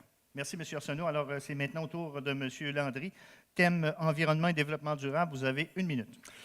Bien, le développement durable, c'est, je pense qu'on peut allier développement durable à développement économique et à acceptabilité sociale. C'est le défi des prochaines années, des générations qui sont à venir, de pouvoir, si on veut maintenir les différents services qu'on s'offre, puis qu'on est chanceux de pouvoir s'offrir, il faut, en regard avec l'argent qui nous manque pour pouvoir le réaliser, dire, bon, comment on s'y prend là-dessus? Un gouvernement de la coalition Avenir Québec veut mettre sur pied le projet Saint-Laurent. Le projet Saint-Laurent qui intègre tout l'estuaire, y compris la Gaspésie. C'est à nous autres, puis c'est à nous autres à faire notre place là-dedans pour y retrouver des avantages puis un intérêt où que ce soit bon de vivre. Au Québec, le Saint-Laurent ou l'eau, on a oublié ça. Dans certains cas, on l'a oublié. Il y a de la pollution, oui, qui est faite, puis il va falloir nettoyer ça. Le grand ménage qu'on doit faire au Québec, il passe aussi par nos berges. Merci, M. Landry. M. Saint-Pierre. Oui, je reviens sur ce que M. Roy a dit tout à l'heure. On a besoin de revenus. C'est vrai. Comme je le disais tout à l'heure, on a beaucoup de dédoublements ministériels, on envoie beaucoup d'argent fédéral. Si vous regardez le cadre financier d'Option nationale, on a calculé que, bon, compte tenu de tout ça, on garde les mêmes services, on rapatrie ce qu'on a à gérer du fédéral, on sauverait 2 milliards par année. On aurait 2 milliards de plus dans nos poches si le Québec était souverain. Messieurs Legault et M. Couillard l'ont dit également, on a les moyens d'être un pays. Alors, qu'est-ce qu'on attend? Réveillons le courage et on le fait, notre pays. Avec tout son monde. M. Arsenault. Bien, écoutez, c'est un peu spécial d'entendre le discours souverainiste qu'on entend ici, parce que la population du Québec, dans les sondages, le dit. On a d'autres choses à s'occuper pour l'instant. Je pensais que vous ne les commentiez pas, les sondages, moi. Je vous dis qu'au niveau de la souveraineté du Québec, les gens disent qu'on a d'autres choses à s'occuper. Lorsqu'on parle d'exploitation de nos ressources, on a besoin de travailler rapidement à mettre un milieu, je dirais, un environnement propice à l'exploitation de nos ressources naturelles, de soutenir les entreprises qui souhaitent le faire. Il faut faire ça rapidement. Ces enjeux-là, OK, on pourrait parler d'autres choses au lieu de parler de ça. Madame Chartier. Bien, moi, je suis d'accord. Moi, je trouve ça triste, en fait, que le projet de souveraineté soit si bas, effectivement, dans les sondages. Je pense que la souveraineté ne pourra jamais se faire si on ne va pas chercher les communautés immigrantes, si on ne va pas chercher des anglophones. Moi, j'en rencontre des anglophones qui n'ont pas de préoccupation. Ils votent pour Québec solidaire, pour l'environnement. Ils se disent, bien, tant pis, s'il faut être souverainiste pour ça, il n'y a pas de problème. Il y a une mentalité qui est en train de changer, mais il va falloir ouvrir et ne pas faire comme le Parti québécois et diviser les gens, parce qu'on le voit, ce n'est pas du tout aidant pour la cause souverainiste. Monsieur Saint-Pierre. Le projet souverainiste rejoint en fait toutes les préoccupations qui actuellement sont dans vos fameux sondages, c'est-à-dire que du moment que on est souverain, on va pouvoir mieux gérer notre éducation, mieux gérer notre santé, et ça, c'est Option nationale qu'on parle. Et je reviens là-dessus. Pourquoi vous commentiez les sondages seulement quand ils font votre affaire? Je n'ai pas commenté les sondages. Je vous ai dit que En c'est un 2012, fait. en 2012, La population du Québec ne veut pas de et l'indépendance. ça, vous vous pour basez sur des l'instant. sondages. Parce qu'en 2012, vous disiez, quand vous étiez en arrière de M. Roy, je ne commande pas les sondages. Et là, vous utilisez un sondage Non, pour non, appuyer. regarde, c'est comique un peu de la m'excuse. façon que vous amenez ça, mais je peux vous dire que chaque fois qu'il y a C'est un très sondage qui parle des intentions de vote, je ne les commente pas. OK? D'accord. On va conclure là-dessus, M. Arsenault. M. Des Landry. intentions de vote. Actuellement, la priorité, elle n'est pas de faire un référendum au C'est Québec. votre avis. C'est mon avis. Actuellement, le Québec se place à l'avant-dernier rang en termes de richesse. On a, pour les prochaines générations, pour vous les générations qui sont en devenir et qui arrivent, on a une dette extrêmement élevée on bénéficie de péréquation du restant du Canada. Il y a quelque chose qui ne marche pas au Canada. On a gaspillé beaucoup de temps et d'énergie, et j'ai déjà fait partie de ce groupe-là, là, j'en conviens, Merci. pour ça. Mais il faut passer à autre chose, et il faut laisser un héritage positif à ceux qui nous suivent. Merci, M. Landry. Alors, on poursuit toujours sur l'environnement et le développement durable. C'est maintenant au tour de Sylvain Roy du Parti québécois. Vous avez 1 minute, M. Roy.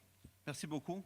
Donc, j'aimerais rappeler encore une fois que notre gouvernement, en 18 mois, a investi tout près de 3,6 milliards de dollars dans le verdissement de l'économie, entre autres dans la mobilité durable, l'électrification des transports, l'efficacité énergétique, qui sont des programmes qui permettent, d'améliorer le chauffage, etc., et 800 mégawatts pour l'industrie éolienne.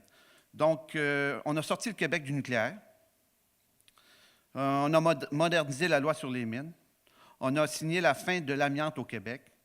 Puis on a fait un BAP sur les gaz de schiste. Donc, au niveau environnement, nous avons fait nos devoirs et avons permis aux Québécois de reprendre confiance envers leur gouvernement.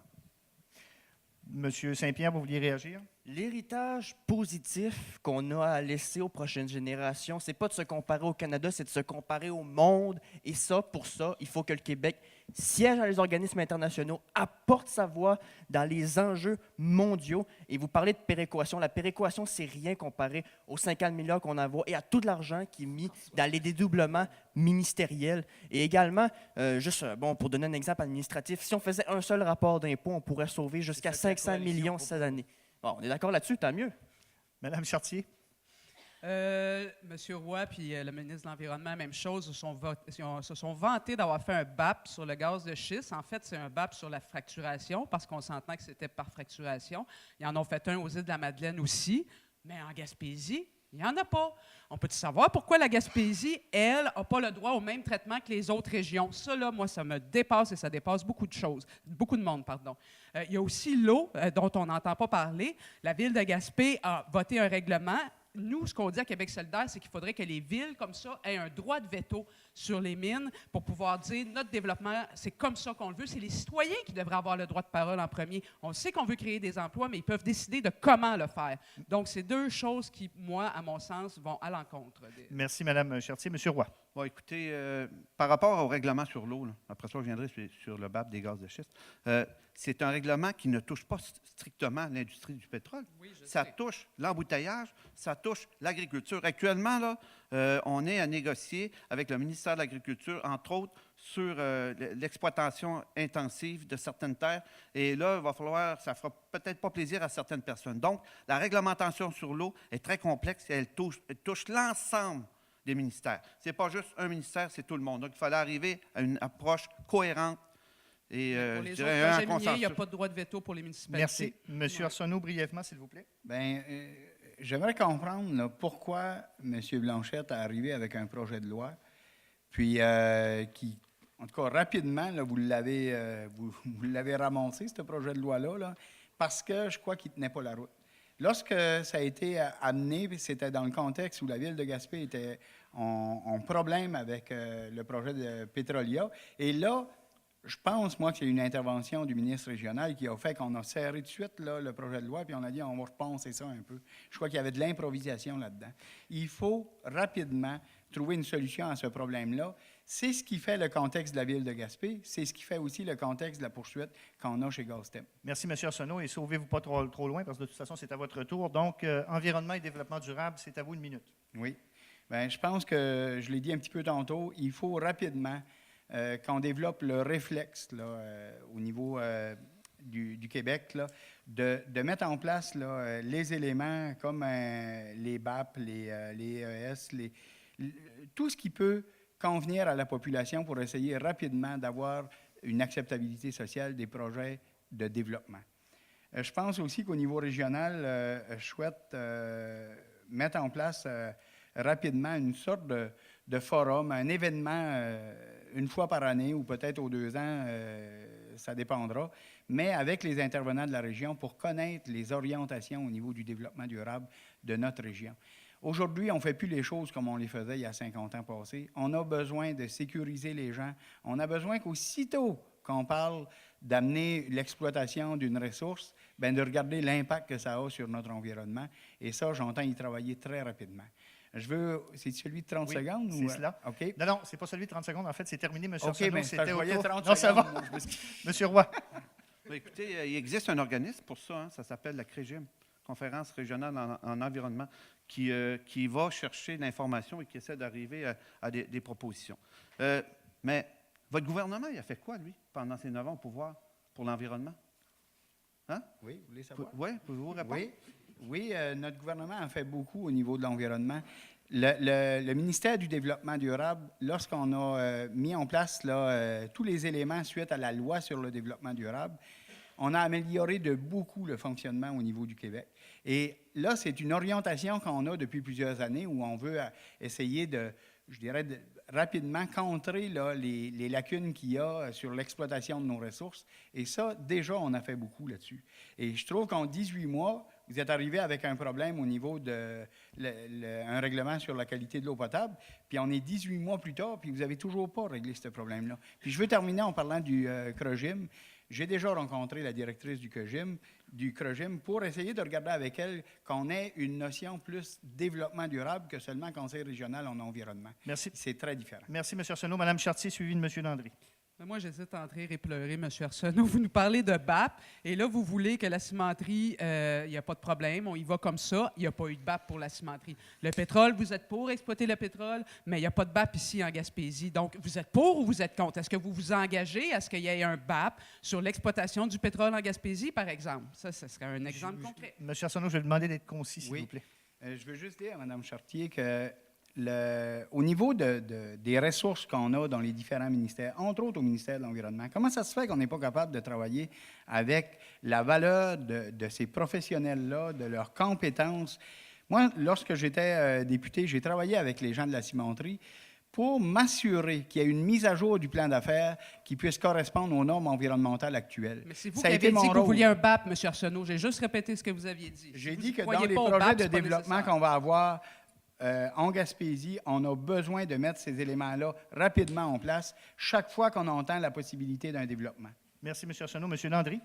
Oui, essentiellement, je veux juste ajouter que peu importe le gouvernement qui sera élu le 7 avril prochain, une de ses priorités devra être de clarifier sa position puis d'émettre un projet de loi au niveau de l'eau.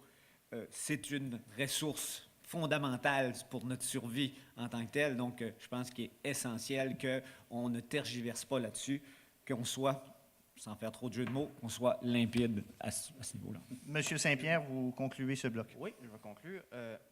Pourquoi faire compliqué quand on peut être si simple? Un BAP pour ci, pas de BAP pour ça. C'est pas compliqué, en fait.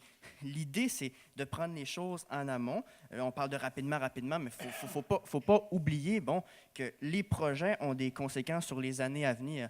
Donc, prenons le temps de passer par les procédures, prenons le temps de passer par le BAP. Après, bon, on sera aligné et comme ça, bon, on ne regrettera pas ce qu'on a fait. D'accord. Il restait, je crois qu'il restait une personne qui n'avait pas, ou tout le monde avait passé, Moi, je suis concernant d'accord. sur le... Non? Environnement et développement Non, j'avais durable? commencé. Ah, vous aviez commencé, d'accord. Alors, on est rendu à la période de questions des journalistes. Vous voyez, comme vous n'avez pas de crayon, c'est ça qui conclusion arrive. va être après. La conclusion va être après. Alors, j'ai des collègues journalistes. Il y a un micro spécifiquement pour vous. Alors, si vous voulez y aller. Bonjour, Thierry Haroun, Radio CHNC. J'ai une question pour M. Arsenault. M. Arsenault, est-ce que vous êtes prêt à demander à votre chef de présider le plan de relance de la Gaspésie, comme l'avait fait précédemment Bernard Landry en 2002, Mme Marois récemment? Ce plan est sous question. Est-ce que vous reprendriez là où ont laissé le plan de relance les péquistes, le cas échéant, si vous êtes élu, bien sûr, au pouvoir? Merci, M. Haroun. Question très intéressante. Je peux m'engager à lui demander s'il veut reprendre ça. Mais j'aimerais préciser qu'on a eu, puis je ne veux pas réveiller de vieilles affaires, là, mais on a eu un plan de relance de la Gaspésie à un moment donné et on n'a pas eu nécessairement les résultats voulus dans tous les domaines. Hein? Et c'est triste d'y faire allusion, mais vous vous rappelez l'histoire de la Gaspésie. Okay? Aujourd'hui, on a une deuxième stratégie qui nous est proposée par le gouvernement de Pauline Marois, et elle en préside le comité. Par contre, le contenu de cette stratégie-là, et ça se retrouve là, l'ensemble des éléments qui sont souhaités par la région, sur lesquels on travaillait déjà comme gouvernement. Moi, ce que j'ai à proposer aux gens du comté de Bonaventure, c'est un député capable de travailler les dossiers de la région, capable de porter les dossiers de la région. Je ne veux pas être là, moi, pour porter je dirais le message du gouvernement. Je veux être là pour porter les dossiers de la région puis les défendre à Québec. M'assurer qu'on aille chercher le maximum de tout ça. Et je crois que le Parti libéral, dans le passé, nous a très bien servi là-dessus. Et je souhaite que ça soit la même chose pour l'ensemble des candidats de la Gaspésie, et je suis convaincu qu'on est sur la bonne voie. Regardez les investissements qui ont été faits, là, je dirais, depuis les 20 dernières années, là, et la Gaspésie est sur la bonne voie. Ici, Chandler est un très bel exemple de ça. Ils ont tourné la page sur l'histoire de la Gaspésie. Regardez la publicité qu'il y a sur le développement touristique de Chandler. C'est extraordinaire. On a besoin de continuer à donner un coup de pouce à l'économie régionale. Le dossier de la cimenterie, on l'a dit, on veut le réaliser. C'est un gouvernement libéral. M. Couillard s'est engagé. Rappelez-vous ces mots lors du débat. M. Couillard nous a dit « On veut des emplois de qualité bien rémunérés pour les Gaspésiens. Ils ont le droit à ça. » Et ça, pour moi, c'est des mots extrêmement importants qui ont été dits par notre chef. La raison pour laquelle je reviens à la stratégie du PQ, c'est parce qu'ici, dans Rocher-Percé, il y a un aéroport et dans cette stratégie, il y a une étude qui va être dévoilée sous peu et qui va dévoiler économiquement, voir si l'aéroport du Rocher-Percé pourrait être économiquement rentable s'il devait devenir l'aéroport régional. Ce qui est important ici, c'est que Gaétan Lelièvre a clairement dit qu'il appuierait un aéroport régional ici, dans Rocher-Percé, alors que on s'entre-déchire entre la baie des Chaleurs et Rocher-Percé depuis des années, parce que vous savez très bien que les gens dans Bonaventure sont contre. Et si vous êtes élu, je parle des gens de l'aéroport, ils l'ont dit très publiquement, les gens de l'aéroport de Bonaventure, ils sont contre le fait que cet aéroport ici soit régional. Vous allez trancher comment si jamais vous êtes au pouvoir? Moi, je peux vous dire que ce que j'ai entendu des gens de Bonaventure, c'était une inquiétude et non qu'ils étaient contre. La première des choses, il y a une étude que nous-mêmes, on s'était engagés à réaliser. J'étais député du comté de Bonaventure à ce moment-là et je suis content de voir qu'elle a été par la suite réalisée par le Parti québécois. Je ne connais pas encore le contenu de cette étude-là. Moi, je m'engage auprès des gens de la MRC du Rocher-Percé, mais je m'engage aussi auprès des gens de l'ensemble de la région Gaspésie-les-Îles à couvrir les besoins au niveau des transports, que ce soit avec le chemin de fer, que ce soit avec l'aéroport ou encore avec Orléans Express, parce qu'on a des problèmes là aussi. Notre chef a déjà dit qu'il était prêt à s'engager, si c'était la volonté des Gaspésiens, à couvrir les besoins au niveau du chemin de fer, les 70 millions qui restent. Moi, c'est de cette façon-là que je veux m'engager à travailler avec les gens du milieu et je suis convaincu qu'on peut le faire en complémentarité au niveau du transport aérien. Je suis convaincu de ça, puis c'est à ça que je veux travailler. Est-ce qu'on peut avoir encore des questions? Une dernière. Monsieur Landry, lorsque vous avez lancé votre campagne électorale, vous avez parlé de 1000 citoyens et 1000 emplois. Oui. Ça fait des chiffrons, là, ça fait de la bonne presse. Concrètement, vous n'êtes pas revenu là-dessus. Là. Comment on fait pour réaliser ça? Ben, je suis revenu là-dessus, Ouais, mais- clairement. Allez-y.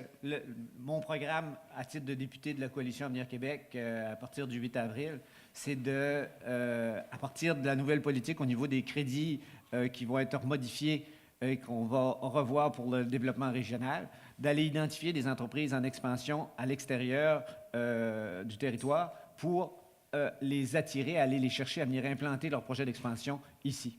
Ça veut dire également, au niveau de l'éducation, de ramener des gens à venir s'inscrire ici par le biais pour meubler les différentes institutions éducatives, que ce soit au niveau secondaire professionnel, que ce soit au niveau collégial, pour les accueillir ici, qui vont permettre, puis bon an, mal an aussi, qu'il y a une création d'emplois qui se fait. Puis évidemment, la cimenterie va permettre la venue de nouveaux citoyens puis de nouveaux emplois.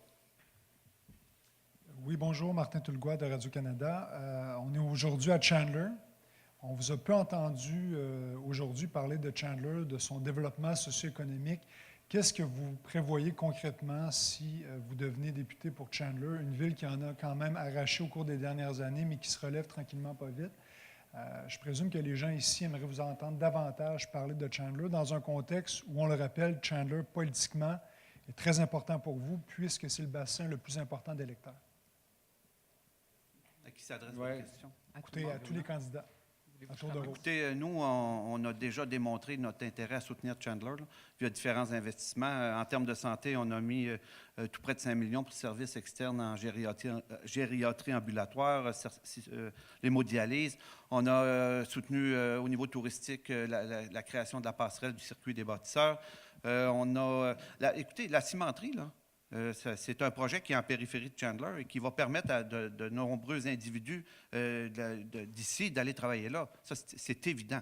Et puis, écoutez, la liste pourrait être longue, mais là, je ne l'ai pas tout en tête, mais on a aussi, soutenu la ville dans différentes études pour permettre l'implantation potentielle d'une usine pour des produits dérivés du bois. Et là, c'est un dossier qui est long, complexe, mais il y a une volonté politique d'implanter une usine de cette nature-là ici.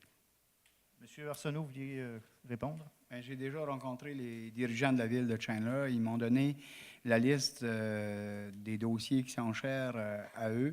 Je m'ai engagé à travailler avec eux et à porter ces dossiers-là dans un premier temps, mais je voudrais parler plus spécifiquement de l'engagement que j'ai pris avec la ville de Chandler, mais aussi avec d'autres au niveau du quai de Chandler.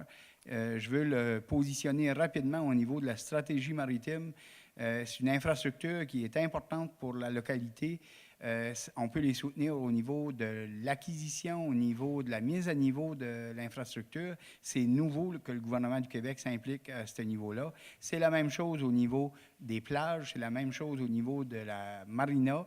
Et quand j'entends que le circuit des bâtisseurs, que c'est le Parti québécois, là, c'est nous qui l'avons annoncé un investissement de 2,2 millions du gouvernement du Québec. Et soutien au marina Et chez nous. je veux ajouter aussi qu'il y a beaucoup de dossiers qui se retrouvent ici dans Chandler, mais qui sont des dossiers régionaux, que la planification était pour un peu plus tard, mais c'est sûr qu'au niveau de Gym Export, on veut apporter un soutien qui prend deux formes. Au niveau de l'exportation, au niveau des pêches, on veut les soutenir à ce niveau-là. La même chose au niveau des ressources qui seront nécessaires pour la venue de la méga-entreprise qui est Ciment Mécanis.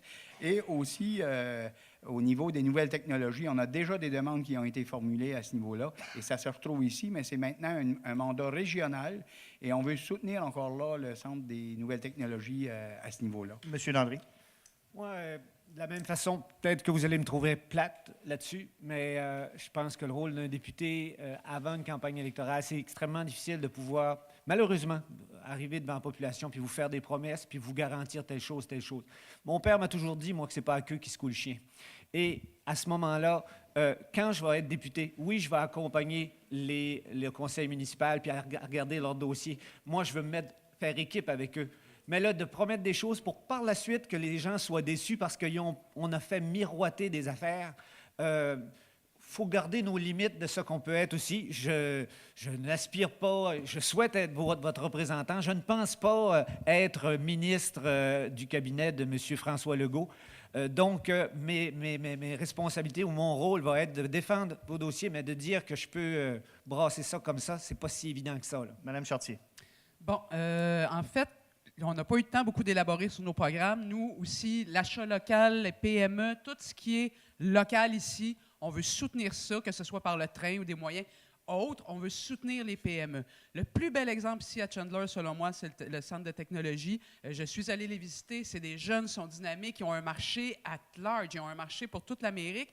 C'est ce genre d'entreprise-là, disons qu'on a un préjugé favorable. Dès qu'on parle d'employés, d'innovation, d'avenir, nous, on investit là-dedans. Évidemment, je pense que Chandler a un hôpital qui est un gros employeur, ont beaucoup de services publics. Si on ne coupe pas dans les services publics, bien, on risque de sauver beaucoup d'emplois d'infirmières, etc. Donc ça va aider. Et finalement, si on parle de notre plan pour l'éco-énergie, bien, les bâtiments publics à Chandler pourraient être rénovés à partir de la biomasse, par exemple, et on sauverait énormément de sous. Donc, c'est toutes des choses qui, je pense, peuvent beaucoup aider la région de Chandler. En terminant, M. Saint-Pierre. Oui. Si on peut essayer de prendre ça le plus possible en amont, le défi avec Chandler, c'est d'assurer, disons, la cohésion avec le territoire auquel il a été collé. La réforme de la carte électorale, le fait que Chandler est désormais dans la circonscription de Bonaventure, et alors que ses liens sont plus avec la circonscription de Gaspé. Le défi, c'est donc de faire de Chandler, disons, un fleuron de la Gaspésie, justement, en créant des liens avec la baie des Chaleurs, de manière à faire, disons, un intermédiaire entre la côte de Gaspé et la baie des Chaleurs. Et ça se fait en investissant dans les secteurs stratégiques. Ce que mes homologues ont dit, évidemment, investir dans les marinas, tout ça, c'est du gros bon sens. Je crois qu'on voit que les 5, on est d'accord là-dessus. Et donc, c'est vraiment bon, si je peux reprendre en conclusion, de faire le lien, disons, entre les deux parties de la région. Merci, M. Saint-Pierre. Alors, on est maintenant rendu à la partie conclusion. Chaque candidat aura 2 minutes et ça débute avec Madame Chartier. Madame Chartier, c'est à vous. OK. J'aimerais terminer en vous rappelant rapidement les priorités que j'ai pour le comté de Bonaventure. Premièrement, je l'ai dit, investir dans le train, les énergies renouvelables, l'éolien, ça, c'est nos priorités. Proposer des alternatives pour qu'on change un peu notre vision de faire, notre façon de faire.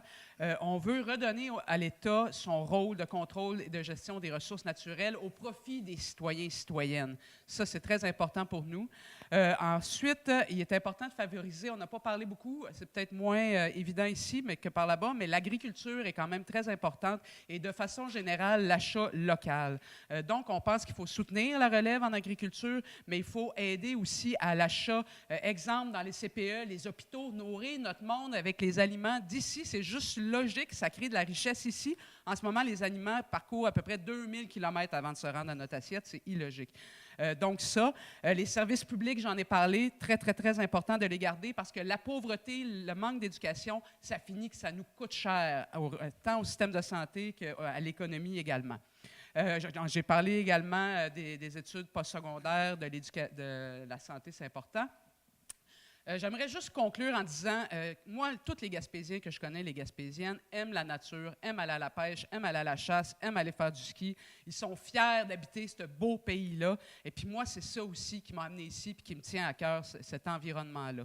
On sait que la région a besoin d'emplois, mais je sais que si on offre aux Gaspésiens le choix entre un emploi qui crée de la pollution et un emploi qui n'en crée pas, c'est évident ce qu'ils vont choisir. Les gens tiennent à leur milieu. Donc, nous, on propose un projet de pays innovateur, inclusif de tout son monde, un Québec qui serait tourné vers l'avenir. Fait que voter pour Québec solidaire, c'est choisir des projets de développement différents, c'est signifier votre volonté de faire des vrais changements, c'est aussi choisir des politiciens qui sont intègres et qui veulent défendre l'intérêt des citoyens bien avant celui des lobbies et de leurs partis. On a des bonnes idées comme Pharma-Québec et on espère d'avoir une place à l'Assemblée nationale pour les faire valoir. Merci beaucoup. Merci, Mme Chartier. M. Landry, en conclusion. Je crois fermement que le Parti libéral du Québec et le Parti québécois ont eu leur chance depuis 40 ans de faire leurs preuves pour relancer de manière durable le Québec et la Gaspésie. Il serait faux de prétendre que tout a été mauvais, mais force est de constater que nous devrons encore faire des pas de géant au cours des 10 prochaines années pour récupérer notre capital humain et afficher une population de 100 000 habitants.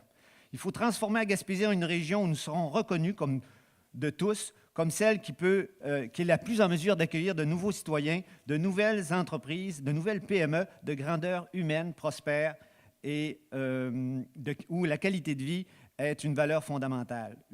Il va falloir trouver une industrie forestière innovante, une industrie de pêche qui exploite de façon judicieuse la ressource, un retour massif du tourisme, une qualité des services d'éducation et de santé et une culture variée et originale. Donc, je vous invite donc à faire équipe avec moi afin que le comté de Bonaventure et de la Gaspésie deviennent une porte d'entrée et non une porte de sortie. The English community and the Micmac community is a part important of the Bonaventure riding. French, English citizen, we share a lot of challenge for the next 10 years. Be sure I will do my best for you. Be sure I will have a place in my mind and in my action. Soyez assurés que j'ai le goût de vous servir de toutes mes forces et de faire équipe avec vous pour un meilleur avenir pour toute notre communauté. Thanks for good listening. Voilà, Aline, merci de votre attention. Merci, M. Roy. En conclusion. Merci beaucoup. J'aime beaucoup ton accent, Jean-Marc. Oui, hein? Il est presque aussi bon que celui de Mme Marois. Je parlais du tien, là. Donc, écoutez, au cours des prochaines années, nous allons prendre la place que la Gaspésie mérite dans l'économie moderne et devenir l'un des endroits des plus attractifs au niveau économique, social et culturel du Québec. Pour ce faire, nous devrons combattre la division et nous unir pour projeter vers l'extérieur une image positive de nous-mêmes et démontrer un potentiel entrepreneurial dynamique, créatif et déterminé. Les discours de découragement, de misérabilisme, de soumission et de peur qui sont véhiculés visent à anesthésier notre volonté de développement et d'autodétermination et devront être mis au rencard une fois pour toutes. Cela nous dénature. Notre nourriture collective sera celle de la détermination, de l'espoir, de l'équité, de l'honnêteté et du courage. Nous allons démontrer notre capacité à prendre en main notre destin et devenir maîtres et prospères chez nous. C'est cela qui va faire de nous une collectivité agréable et attractive. Les gens ont tendance à devenir ce que l'on prédit d'eux et les groupes aussi. Prédisons le pire et nous en hériterons. Prédisons le meilleur et nous allons aussi en hériter. Faisons de nos rêves des réalités. Pour ce qui est du reste, nous l'avons. Nous possédons une des plus belles régions du Québec. Nous avons des richesses naturelles extraordinaires et sommes des gens humains et agréables. Tablons sur nos forces. Et pour moi, le véhicule historique le plus déterminant dans cette conquête de notre dignité, c'est le Parti québécois, qui est le parti des Gaspésiens et des Gaspésiennes, et qui a toujours démontré sa volonté à nous accompagner dans notre destin. La preuve en est faite, soyez confiants et invitez tous ceux que vous connaissez à l'extérieur de notre région à voter chez eux pour le Parti québécois afin de permettre à la Gaspésie et au Québec d'avoir un avenir digne de ce nom. La Gaspésie, ce n'est pas au bout, c'est au début. Merci, M. Roy. Maintenant, Damien Arsenault, Parti libéral du Québec, en conclusion. Oui, notre parti a démontré sa volonté de remettre l'économie du Québec sur les rails et de créer 250 000 emplois. Je veux m'assurer pour notre région d'aller chercher le maximum de retombées pour les citoyens du comté de Bonaventure. Oui à la cimenterie de Port-Daniel. Oui à la modernisation de l'hôpital de Maria. Au maintien de l'urgence 24 heures au CLSC de Passepébiac. Au programme d'infrastructure en partenariat avec nos municipalités, notre monde de la santé, le monde de l'éducation. Oui à nos ports industriels, nos ports de plaisance, nos plages, nos quais, nos bords de mer et à notre patrimoine naturel. En plus de ça, on veut une formation technique et professionnelle en région qui peut se développer encore beaucoup et on entend le faire. Oui à la réfection de la route 132 à Pabot-Mills. Au niveau régional, oui au chemin de fer. Oui à l'ensemble des aéroports dans un contexte de complémentarité. Oui au transport par autocar. Oui à Jim Export concernant ses demandes récentes. Oui au Centre des nouvelles technologies. Oui au ministère des Transports pour maintenir notre réseau à un niveau de qualité supérieur à ce qu'on voit dans d'autres régions. Mais en terminant, je veux vous dire surtout que je veux porter les dossiers de la région. Je veux être un candidat, un député présent, je veux être disponible. J'ai vu des dossiers qui déchirent les Gaspésiens et je veux y travailler pour essayer de trouver des solutions. Je veux travailler avec les chasseurs du secteur ici qui m'ont dit que le fait de juste enlever ou de brûler les camps de chasse, ce n'était pas une solution à long terme. Oui, je veux travailler avec les gens qui sont autour de la maison de radeau, savoir si c'est vraiment définitif qu'on ne peut pas maintenir ce service-là. C'est la seule maison d'hébergement ou de soins palliatifs qu'on avait en Gaspésie et tout ça a tombé. C'est malheureux. Il y avait des gens qui avaient travaillé beaucoup là-dessus. Merci, M. Faites-moi Arsenault. confiance. Merci, M. Arsenault. Alors, en conclusion de la conclusion, Louis-Patrick Saint-Pierre d'Option nationale. Ramener la politique où elle doit être, c'est ce que je vous disais au début. C'est ce que je vous dis encore. Mon but, c'est pas de faire une campagne de peur. Peur de retour des libéraux, peur des référendums. Ce que j'ai envie, moi, c'est de réveiller le courage. Mon parti et moi, ce qu'on veut, c'est, disons, redonner la confiance, redonner les moyens aux Québécois et aux Gaspésiens, disons, de décider pour eux-mêmes. Pour ça, bien évidemment, ça prend une indépendance du Québec, ça prend une régionalisation. Il faut donner le pouvoir aux régions, disons, d'être maîtres de leurs moyens, maîtres de leur destin, maîtres de leur ambition. Ce n'est pas au cœur des préoccupations, je ne le crois pas, parce que ça rejoint toutes les préoccupations. Ça rejoint les préoccupations économiques. On va avoir plus les moyens quand on va être un pays. Ça rejoint les préoccupations environnementales. On va pouvoir, disons, mieux s'aligner si on vient un pays. Avec moi, vous savez, le discours est clair. Il n'y a pas d'ambiguïté. Vous savez où est-ce que je veux aller. Vous savez à quoi vous attendre si vous votez pour moi le 7 septembre. Merci. Alors voilà, c'est ce qui conclut le débat des candidats qui a été diffusé à Radio Oups, CHLC, c'est avril. RFC et Télévague. On remercie évidemment particulièrement nos débatteurs, là, Damien Arsenault du Parti libéral du Québec, Sylvain Roy du Parti québécois, Patricia Chartier de Québec solidaire, Jean-Marc Landry de la Coalition Avenir Québec et Louis-Patrick Saint-Pierre d'Option nationale.